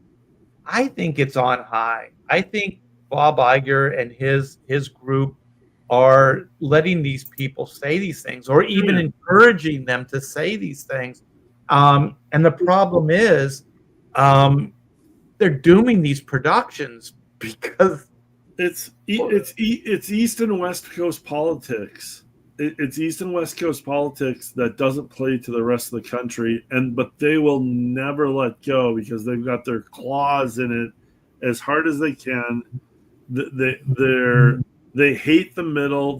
They're uber progressive to the far left, and they're all inbred into each other into these studio things, because once one gets in, they hire everybody around them. It's what's happened to Marvel. It's what's happened to DC. It's what's happened to Hollywood. All the creative things. There's always been a lot of lefty liberals in the creative spaces, and it's just gotten so much worse in the last decade. And like, they're fighting, but like they're killing their own companies, their own businesses by holding on to this because they're so far out of touch. Yeah. Well, this is the same company, Disney, that bought Star Wars and then killed off the principal characters. Yeah. Within 1, 2, 3 movies. Yeah. Right? No potential. Let's write Luke Skywalker as an old guy. Let's do multiple stories with Luke Skywalker as an old guy. The actors still exist. Shit all over him and kill it off. Yeah, let's kill him off. And I don't care what Harrison Ford wanted. Like, he's like, oh, my character was limited. They should have killed me off after the second movie. All this shit. It's like, fuck you, Harrison Ford. You're wrong. You're completely wrong. And you know why I know that? It's because that first, was it Force Awakens with the Rey character? They gave you a purpose. You were the grandfather or you were the father. You were the only one looking out for that girl. You were the only one looking out for that girl in that movie. And you gave her a gun. She lights up when he gives her the gun and all that stuff. I mean, she needed. He's a father in that movie. Right. She needed somebody. And that's a reason to live. Right. And also, like, what they should have done is, like, she should have known a little bit about the Millennium Falcon, but not everything. Yeah. Because then there's the father-daughter dynamic, right? Then there's something he can teach her. There's something that he can pass legacy-wise onto her, right? And you can use that character as much as you want. You didn't have to kill him. The killing doesn't even really motivate the character because you end up trying to redeem Kylo Ren in the third movie anyway. What was the point? The thing is that was the original plan. Yeah. Right, I know, but they still did it. Yeah, the idea was he was going to get worse as it went on. So right, and that's what they should have done. Yeah. Harrison Ford is full of bullshit because he was just saying what the studio told him to say because he's like, oh, I just always wanted to get written out of this movie. But then he's scrambling over to play the Red Hulk in a Marvel movie. Oh, dude, he's just doing that shit for the friggin' money. Well, and he would have showed up for more money to play Han Solo. And he did. He did. He was in the third telling movie for a minute. He's just saying what the studio told him to say. Like Harrison Ford doesn't give a shit one way or another. Just make sure the cash is green and the checks are signed. It's like he could have played Han Solo in another movie as opposed to playing the fucking Red Hulk. It's like, come on. Right. I would have rather see them treat those three principal characters. Oh. The actors still existed. I mean, they God never bless, got R.I.P. in the movies. Yeah, R.I.P. Carrie Fisher. But you know what? Fuck Rian Johnson. I had an idea from the get-go because I knew that I didn't know she was going to die, but I knew that she was not 100%, right? Yeah. What I would have done is I would have had that lightsaber. I would have had her put that in to Luke, or more importantly, into Han Solo's hands. Yeah. And say, you need to find the successor. Yeah. We need somebody. I feel dark times. And and then Han Solo takes it and says, our son, I've sensed it too, or whatever. And there's so many ways. So then, it gives him a purpose. And then she's on her deathbed, like Leia's on her deathbed. And so then, like, you progress the story, then maybe at the end of the story or whatever, you have her pass or whatever. They need to mute or something. We didn't even get them together for one last time. Oh, right. She was never in the Millennium Falcon. None of them were together. It was only her and Han. Han and Leia got together, and that was it. And Luke was off on his own the whole time. I would have. It was a butchery. I would have had somehow to all of them together one last time. Yeah, as she's passing or something, they take her in the Millennium Falcon and they go somewhere so she can see it one last time. And then over time, we're going to look back at this era of this. It's going to be this woke decade of like 2014 to 2005 or 2025, where it's about a decade of this woke bullshit.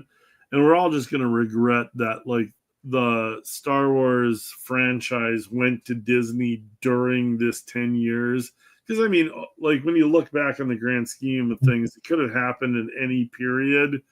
But everybody's going to look like this is going to be a woke decade that people are going to look back at and scorn and just like, good God, what were people thinking? But, like, that's how eras and time kind of goes when you look back at over the grand scheme of things.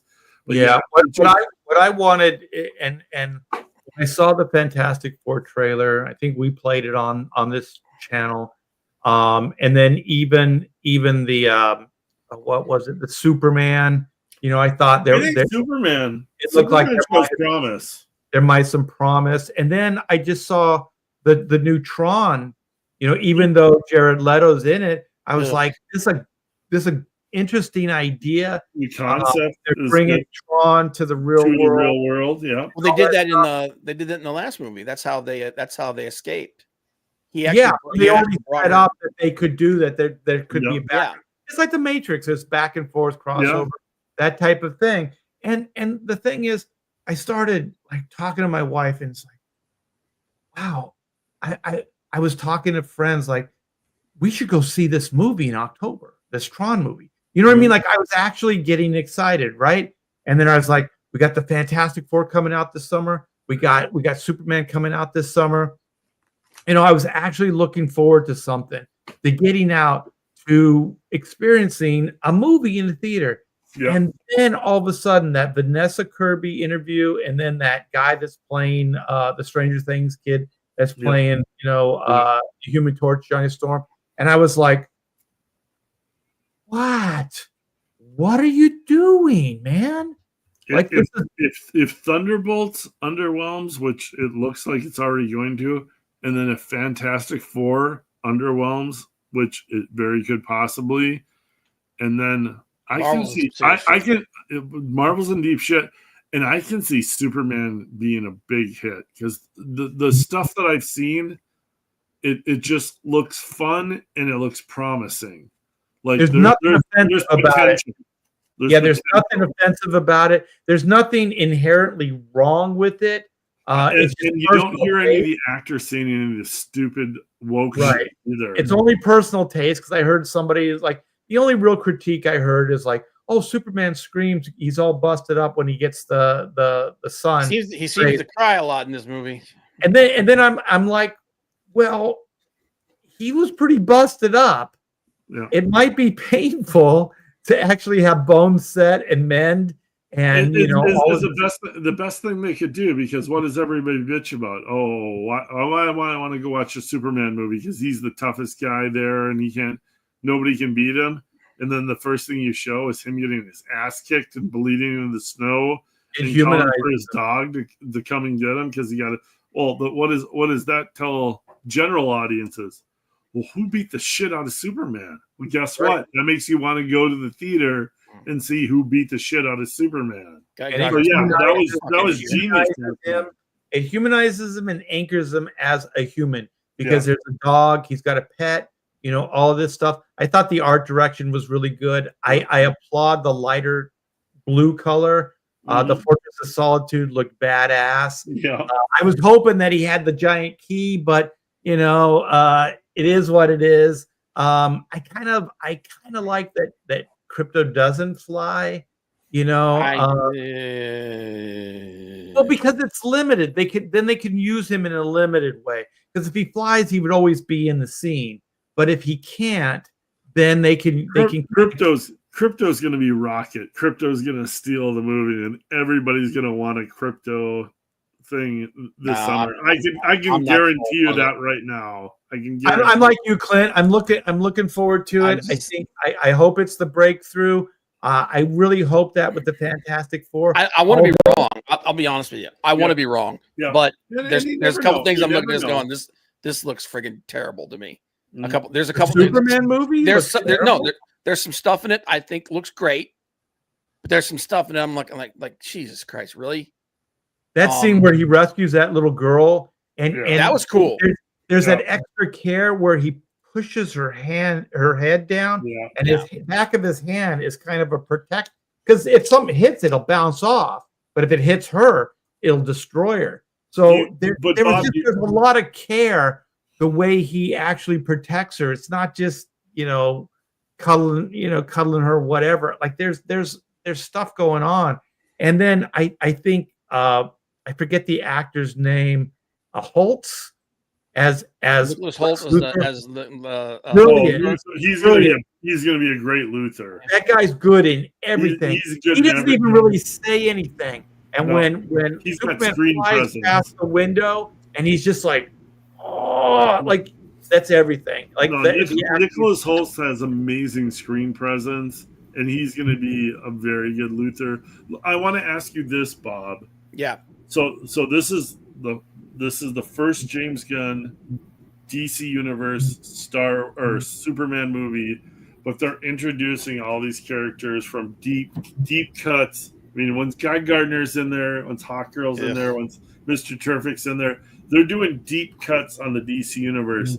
So what that tells me is they're clearly going to expand. They want to create. Oh, yeah. They're going to want to create, and they're going to want to create with using all of the DC characters. Like, does that excite you? Does that aspect? There's stuff that they're talking about that I think sounds really cool. Yeah, but like you know what I would do? Like, but you brought up Guy Gardner. Guy Gardner looks like a fucking idiot. But Guy Gardner always looked like a fucking idiot. That version of him, I've never liked that version. I'm a huge fan of that version. The version of him that they did in Rebirth, that's the best version of Guy Gardner. No. Okay, I'm going to throw something out there because I thought about this.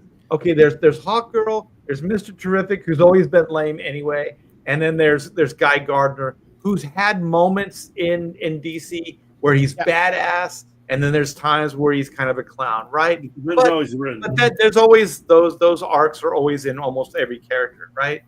Batman was even a buffoon in the 60s. But anyway, so what if, okay, you see Superman beat up. What if those characters are fodder for the opening? What if whatever the big bad is takes those guys out? They die. They're not going to kill them. They're not going to kill them. Well, why not? You have. Well, they can kill Hawkgirl because she just gets resurrected. You have better Green Lanterns. You have Hal Jordan. You have John Stewart. That's right. You have Hawkman. Those guys already have their own TV show. That's another thing they're doing I don't like is they're making Hal Jordan out to be the bad guy in the TV show. Yeah. Well, anyway, let's stay a little focused for the moment. Okay, so then you got Hawkgirl. You have Hawkman. And then what is it? Mr. Terrific, who's always been kind of lame. They did all the monster characters and stuff. I'm trying to remember the anime thing. That's actually canon to the universe. Creature Commandos. Creature Commandos. That is actually canon. That's canon to the universe that he's making. It's a great idea. I like the idea of like kind of universal monster types fighting, in a war. But then there's Metamorpho, which I thought the design looked pretty cool. And as far as like a special effect character, they can do some killer shit with that character. You can do so much fun stuff with Metamorpho, for sure. Oh yeah, Metamorpho was one of my favorite Justice League characters. But just like the Fantastic Four movie, I want to see kind of just a standalone Superman, not necessarily the origin, but just a standalone Superman. And like I said, man, I'm not rooting for it to fail. I want to be wrong. You are wrong. I don't think. Okay, we'll find out. We'll find out. I'm just kidding. I think it's going to be no, seriously, I hope you're right. I think it's going to be 60-40. I think it's going to be 60% standalone Superman movie, 40% introducing the rest of the DC universe. Because there's going to be more.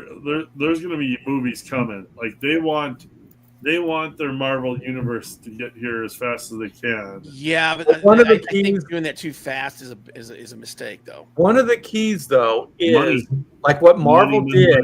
What Marvel did is they kept it going, but they had a success.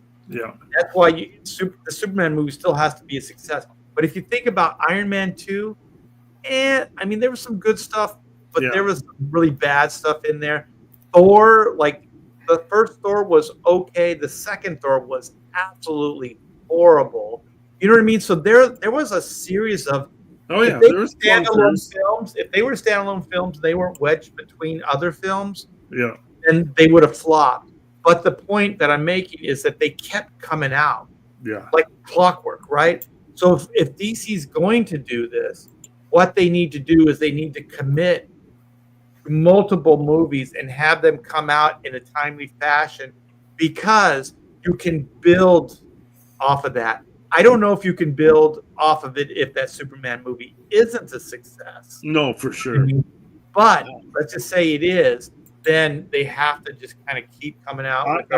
My guess would be that they've got movies geared up, actors set up, directors, whatever, but they're waiting for press releases until Superman hits. They don't want to release anything until I think they're I holding think the up. trailer gives you just enough, and I think everything works. The shot of the Daily Planet with all the cast of characters there, it's perfect. That down shot, the art direction, the entire movie's great. The cast is fantastic. I was a little concerned about Lois Lane because she's got like this really big chin, but then I like saw her at like a movie or a red carpet thing, massive jugs. So that makes up for it. I think we're good on Lois. Like I can deal with the giant chin poking me in the face.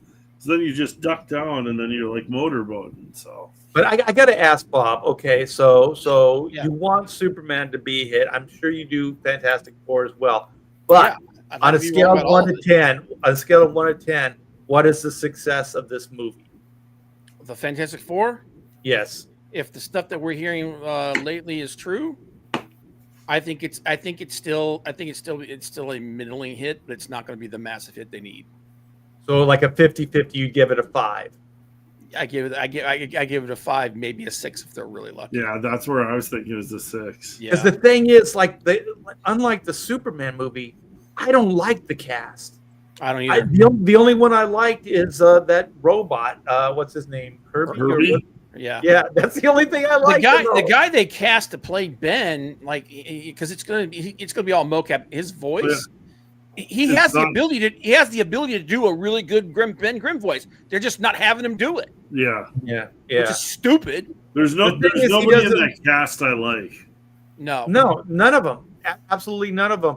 Like I think Vanessa Kirby is probably the one that works the best for me. But even still, she's got the crazy eyes. Like she's always she does. She looks like she'd play a great villain. She doesn't look like she would be a She'd be like a good Catwoman or something. But and the thing about like Sue Storm is they're gonna make her a mom and stuff like that.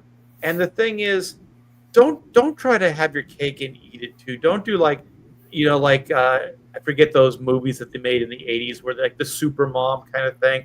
They have a career and they have, they raise their kid and all this other stuff. Like what I want to see is just do her as a great mom. Yeah. Like she's attractive, she's all those things, but she's a great mom. Like she's a great wife. You envy their relationship, all these things. But they're not going to do any kind of relationship stuff. They're going to do the super woman thing. She can do everything, all that stuff.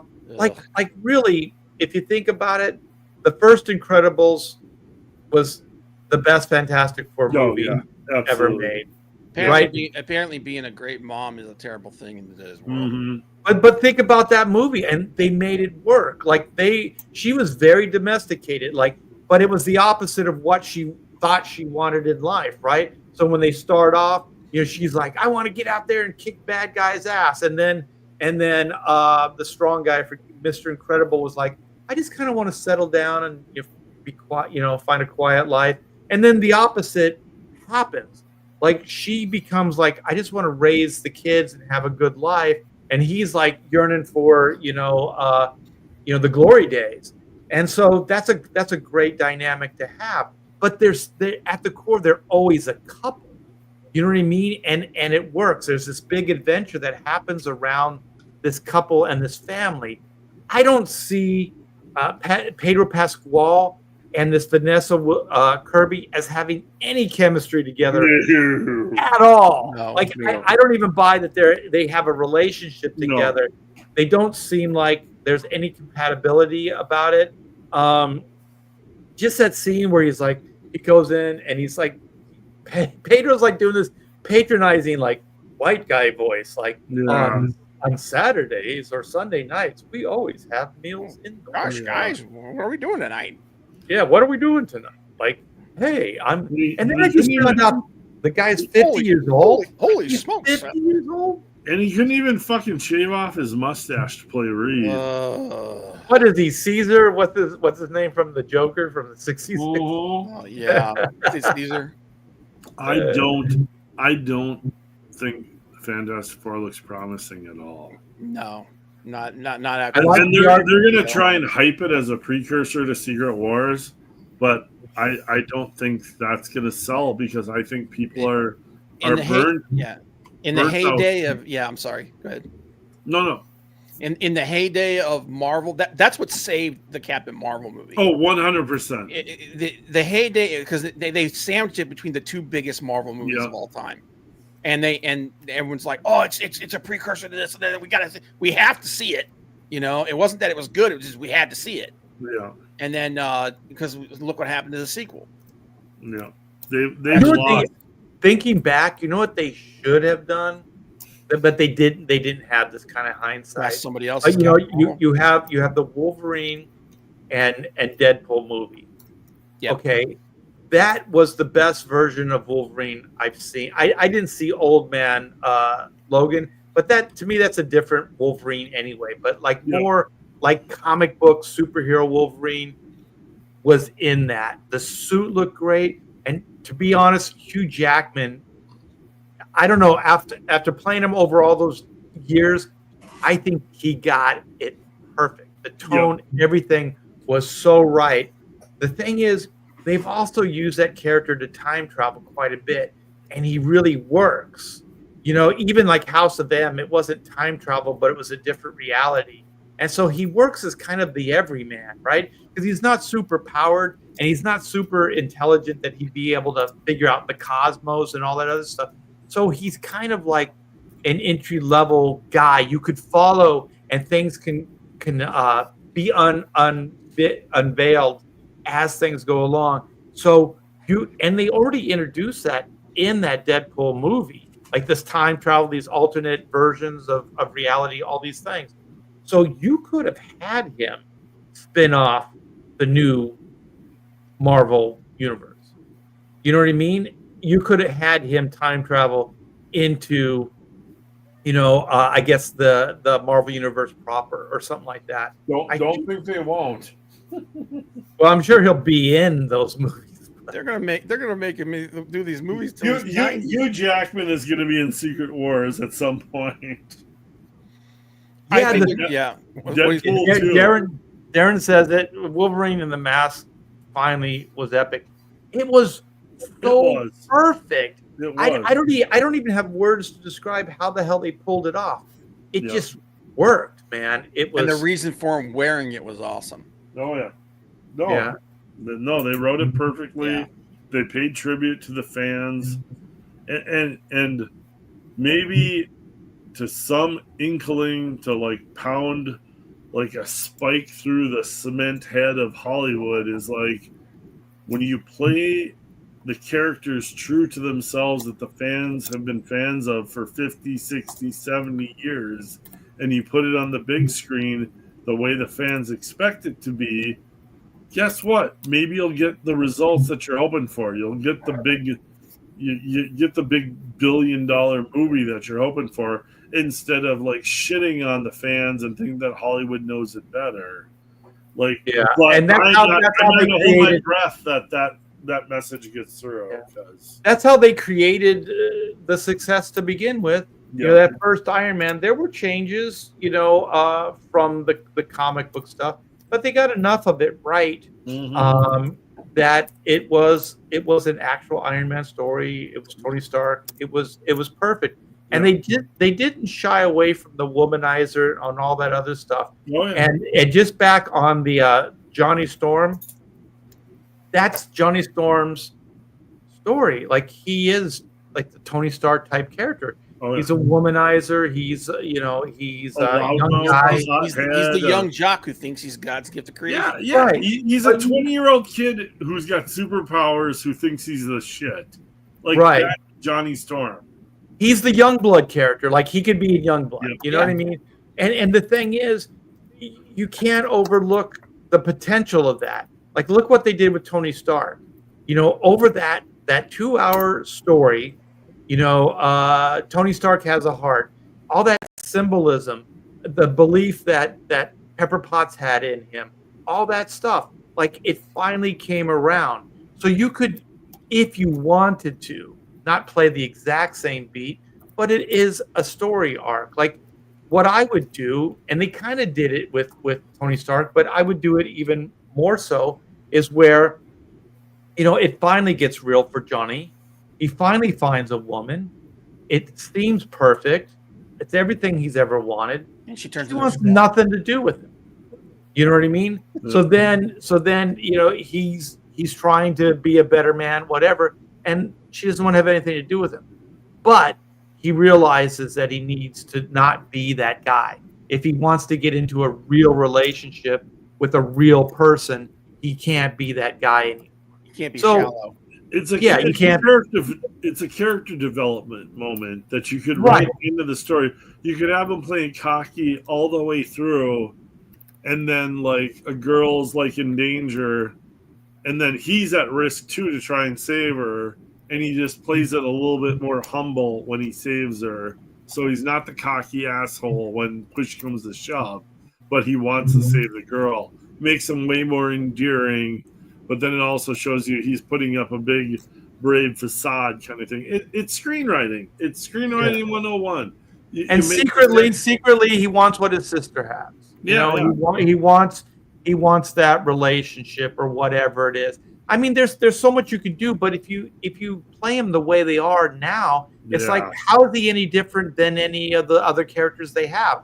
Reed's got a big heart. You know, Sue Storm's got a big heart. Like Ben Grimm's got a massive heart. You know, he hides behind it. You know, he's always like got that gruff exterior. But the thing is, he's got a heart of gold. So then what? Now Johnny Storm does too? Johnny's got a heart of gold too, and just bending over backwards to try and make everyone else happy. Oh, that's a real interesting character.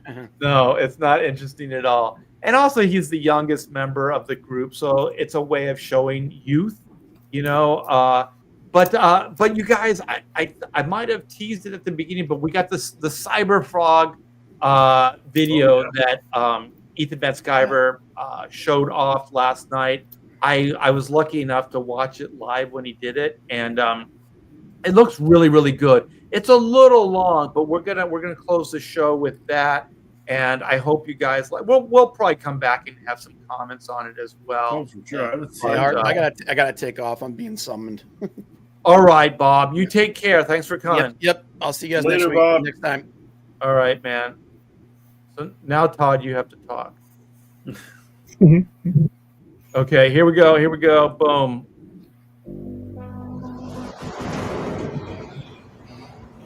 Seven miles from target. All right. Tally, 7 o'clock.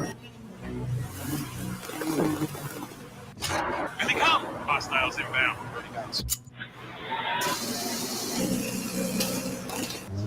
Damn. No shoots. I don't see shooting.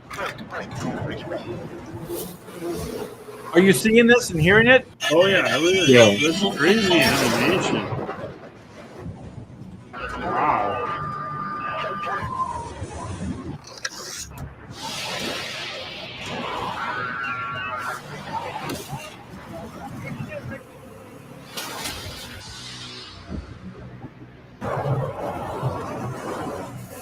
That is wild. Oh no, R2.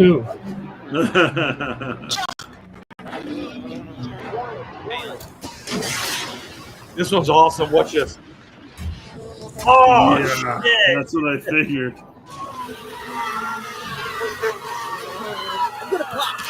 Relationship with Mr. Lewinsky that was not healthy.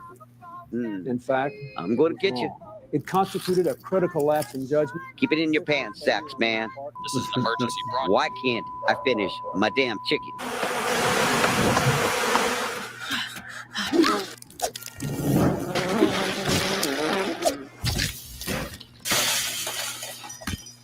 This is an animation. Hey, you an ugly honeysucker. Hey, how you doing? You're raising me. What the hell are you? Whoa, calm down. It's like you never seen a 7-foot cybernetic frog before.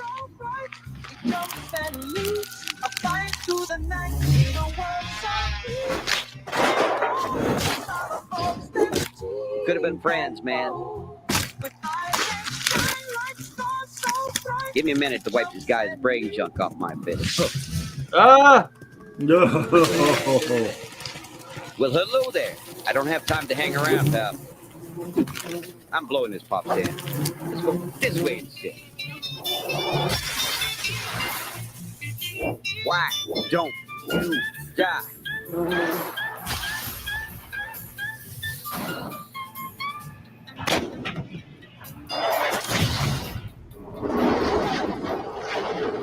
Oh man. Oh my God, this day. That's not good. Animation is crazy. A slimy snake got the fruit. Now they'll take a shake. I'll jump over hills. I'll jump over seas. Clear my name. I got you, bud. I'll jump over mountains. I'll jump over trees. My innocence just didn't see. I'll jump over hills. I'll jump over. Oh, shit. Again?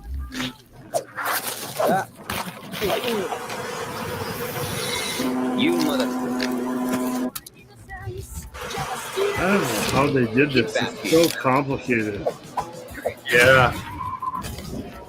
Won't you run?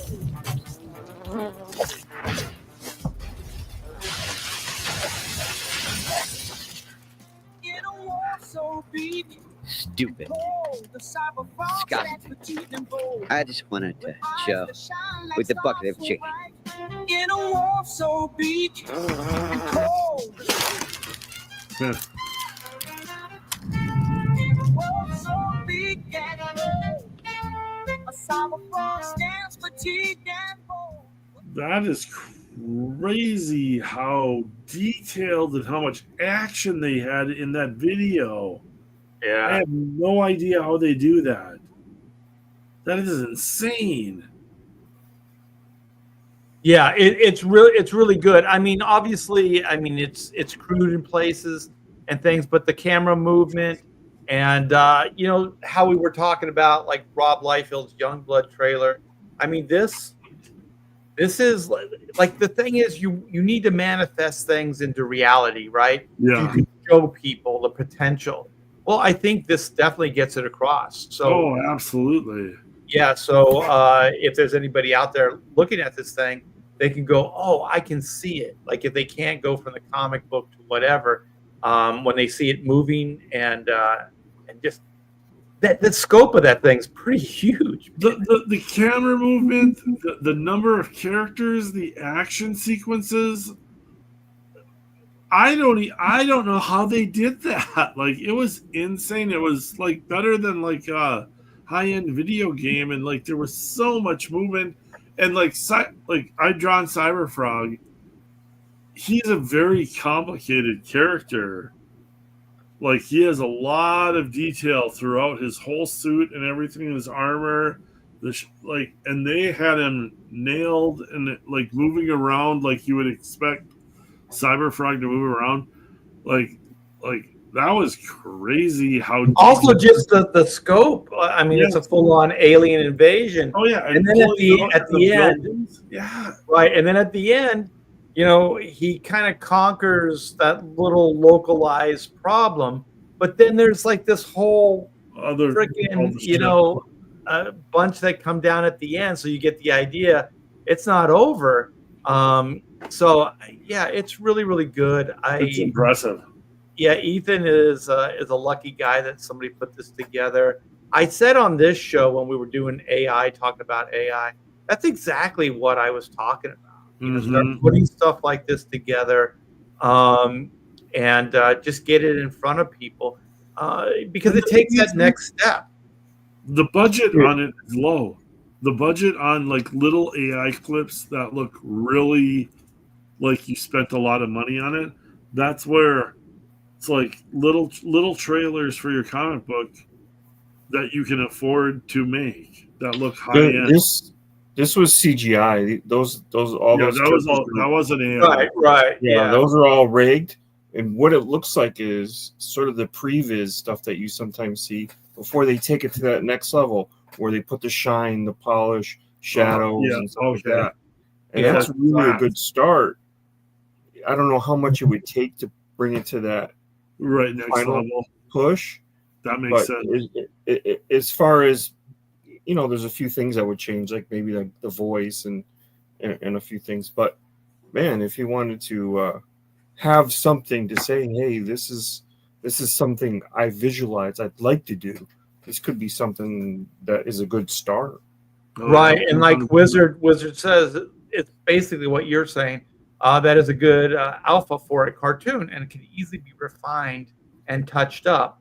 Mhm. Yeah, and there's just more adventures that would come out of that because there's not a lot of character development in there, so there has to be a story. It's pretty much an action scene at best, but it's really really good. Shows potential, and I think in the next couple of years you're going to be seeing a lot of Okay.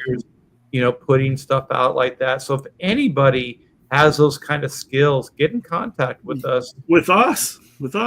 Yeah, with us. Exactly. If you can do AI animation and want to mess around with comic book Jigglies. creators that have established characters, and yeah, drop us an email. Quentin wants you to be a 3D artist so he can hit people in the face with boobs. So just keep that in I mind. I would love to see some of my boobs AI animated. I want to see the bounce. I want to see the bounce. I think everybody else does too. Well, speaking of IPs that you guys can choose from, we have Black and White that is still in demand. And this is Volume 3, Sins of the Father. Let me play the video, words, images, concept. It's all here.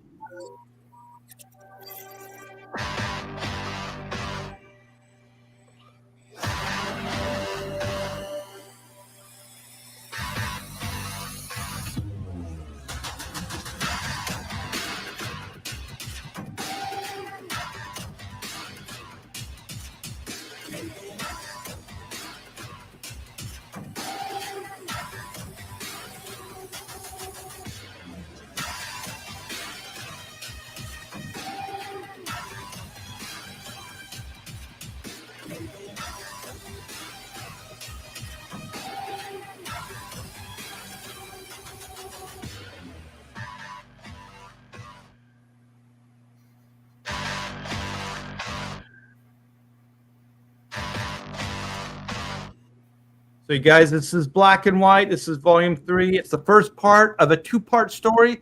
So issue 3 and 4 is going to be the Sins of the Father epic storyline. And we got Reed Blackett, a.k.a. Black, and Whitney Sung, a.k.a. White. They're back and badder than ever. We're going to have epic robot battles. We got supernatural. We got all kinds of cool stuff. So if you like sci-fi action adventure with a little bit of spy drama thrown in there, then this is your book.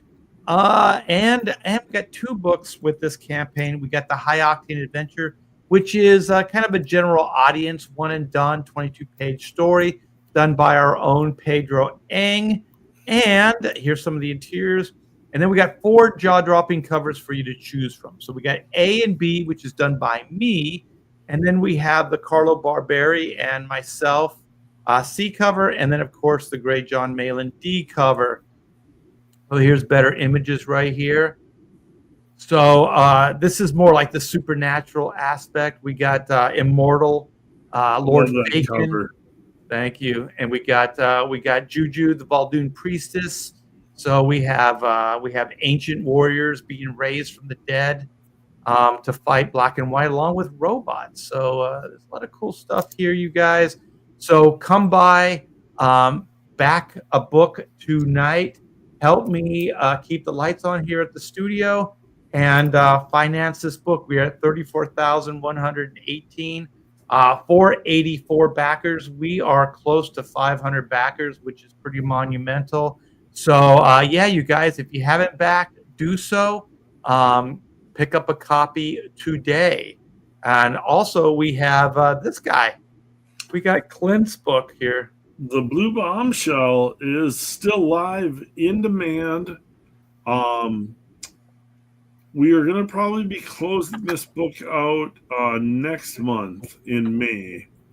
Is what I'm looking at right now. I'm currently working on this book. It's about halfway done. I'm shipping out Slave Girl versus Pirate Queen to everybody right now. So I hope everybody that gets Slave Girl versus Pirate Queen from me comes and backs this book too. And then I'm going to be launching The Bad Guy, which will be my next book, probably late May, early June. So it's the whole process. I'm drawing one book, shipping one book out, and getting ready to launch the next book. And it just, the chain keeps moving. You just keep pushing along. So I'm going to play the trailer here for everybody. But this book's going to be closing out in about a month. So if you haven't gotten it yet, now is as great a time to back it as any.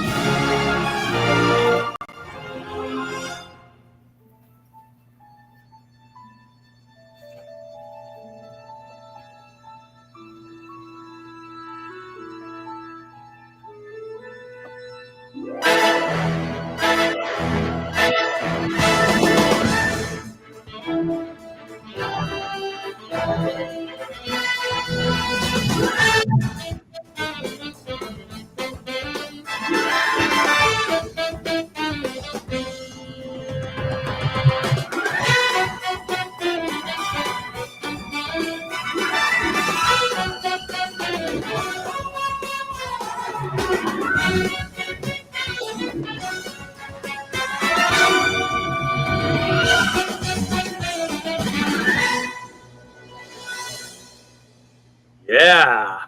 So what do you get there? Wait, hold on. Oh, it's printed up. You got it already.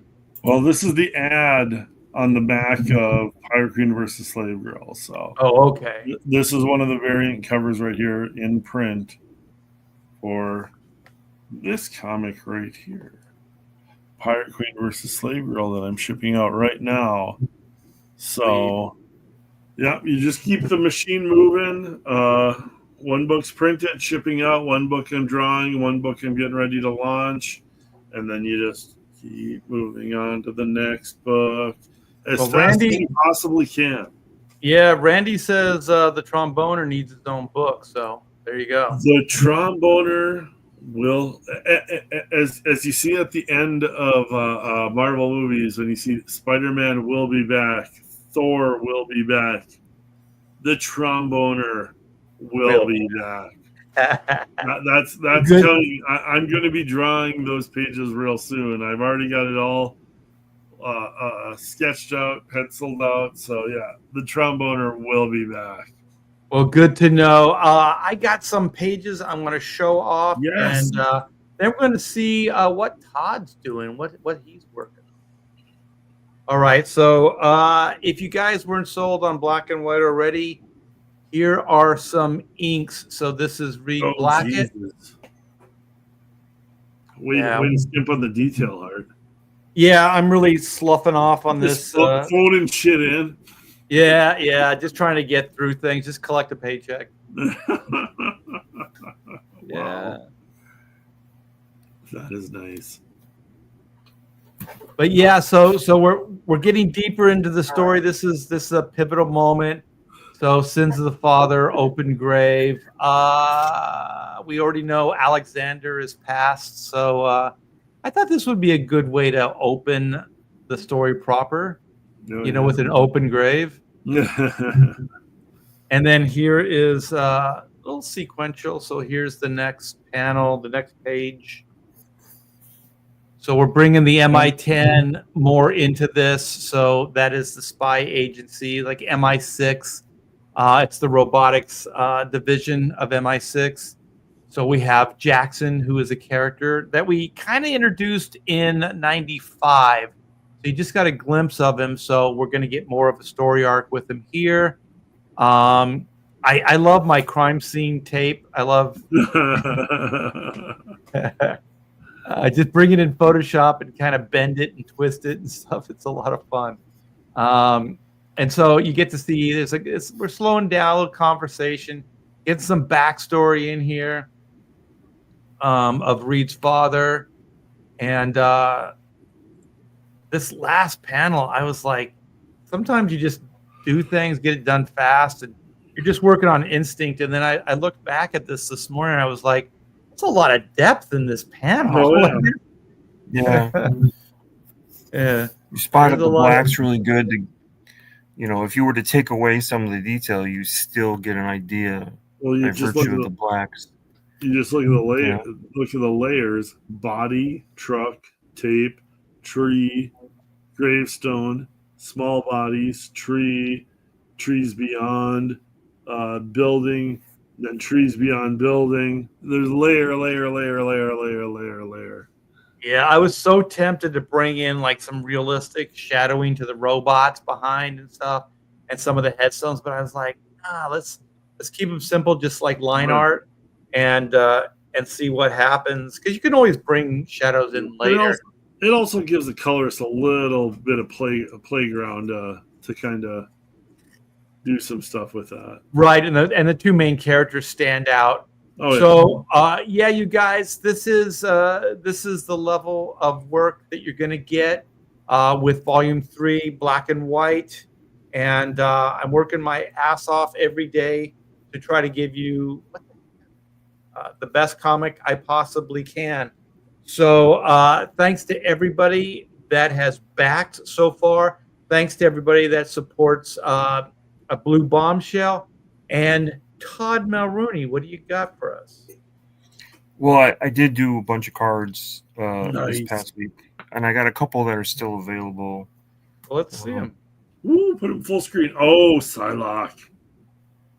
Ooh, that's gorgeous. And I did a Wolverine, sort of in a iconic kind of pose, Oh yeah, Sweet, man. I like the explosion. Yeah. Yeah, I've been Well, trying to keep. Look, I'll be honest. I really had a harder holiday season. I didn't really get what I thought I would out of it, and that's probably because of the economy and stuff. So I tried to keep the cards simpler.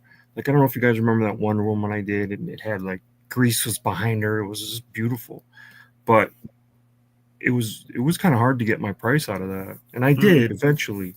So I tried to, instead of worrying about trying to get my value out of time, I simplified the cards and try to meet the people in the middle, kind of, to help. Well, it's a tough balance, like commerce with time, and to be honest, I mean, the level of work that I'm doing right now in Black and White, I probably wouldn't have been able to do on a monthly basis, for Marvel or DC. So, and I know that I'm being a little bit self-indulgent, but I figure after 41, 42 years, I've earned it. So you've earned it. I know. Yeah. So I want to make something that I'm absolutely proud of. So that's kind of my thing right now. But I've been there, Todd.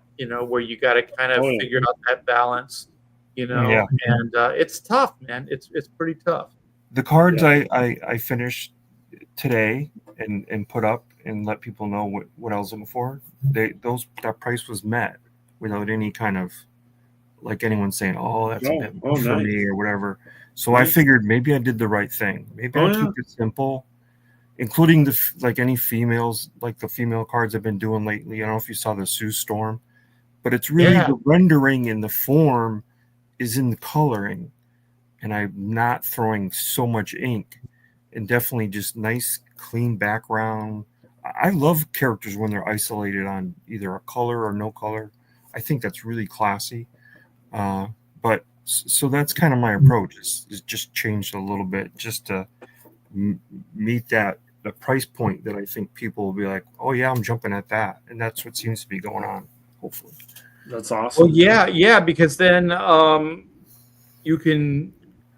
I mean, you could have two levels too. You could do like your premier collection, and then you could have your simpler. But the thing is, Todd, the stuff is so good, you can't tell that you're putting more or less into it. Yeah, that's the thing. Sometimes for me, just a great graphic, is just as impressive as like a bunch of backgrounds. You know, Yeah. if you can make that work, like that Wolverine one is just really straightforward and it's very effective. So yeah, I mean, it is a balancing act, but I think you're doing it very well. I want to thank. I got two backers. Jackson, I would like to thank, and Kevin, I would like to thank. So we got two more backers. So we're at four. Wait, let me refresh this. 485.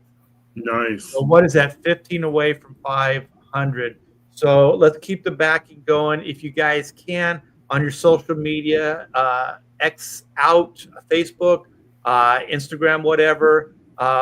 Blue Bombshell. You know, Todd's got his website there, and then of course Black and White. And I don't have it in the description. But you got to remind me, Clint. Is the bad guy sign up? Oh yeah, the bad guy. I'm gonna push the bad guy sign up starting a little bit more this Friday because I've gotten like literally I've shipped over half of my Slave Girl versus Pirate Queen books out. I've shipped this week, so over half of those books have shipped. So I'm gonna start pushing the next project and I've got ads in the Slave Girl versus Pirate Queen book for Blue Bombshell and the bad guy. So I'm going to start pushing it to my mailing list and everything more this Friday. So everybody keep an eye out for that. But yeah, jump on the bad guy mailing list. Thank God for Randy. Randy does half my job for me. He gets the links out there. But yeah, Randy's good. Thank you, Randy, and all my other mods. Yeah, you guys are awesome. the best. So yeah, I mean the way we keep the lights on is backing Black and White, blacking Blue Bombshell, and picking up some of those hand-drawn trading cards from Todd Mulroney. Gorgeous. Yeah. All right, you guys. Well, thanks for hanging with us. Hopefully, we entertained the hell out of you for the last 2 hours. This is always a blast. It's a privilege and an honor to hang out with pontificators. So we'll see you next Wednesday around 8 o'clock Eastern Standard Time. So until then, you guys take care, have a good time, be good to each other, and we'll see you.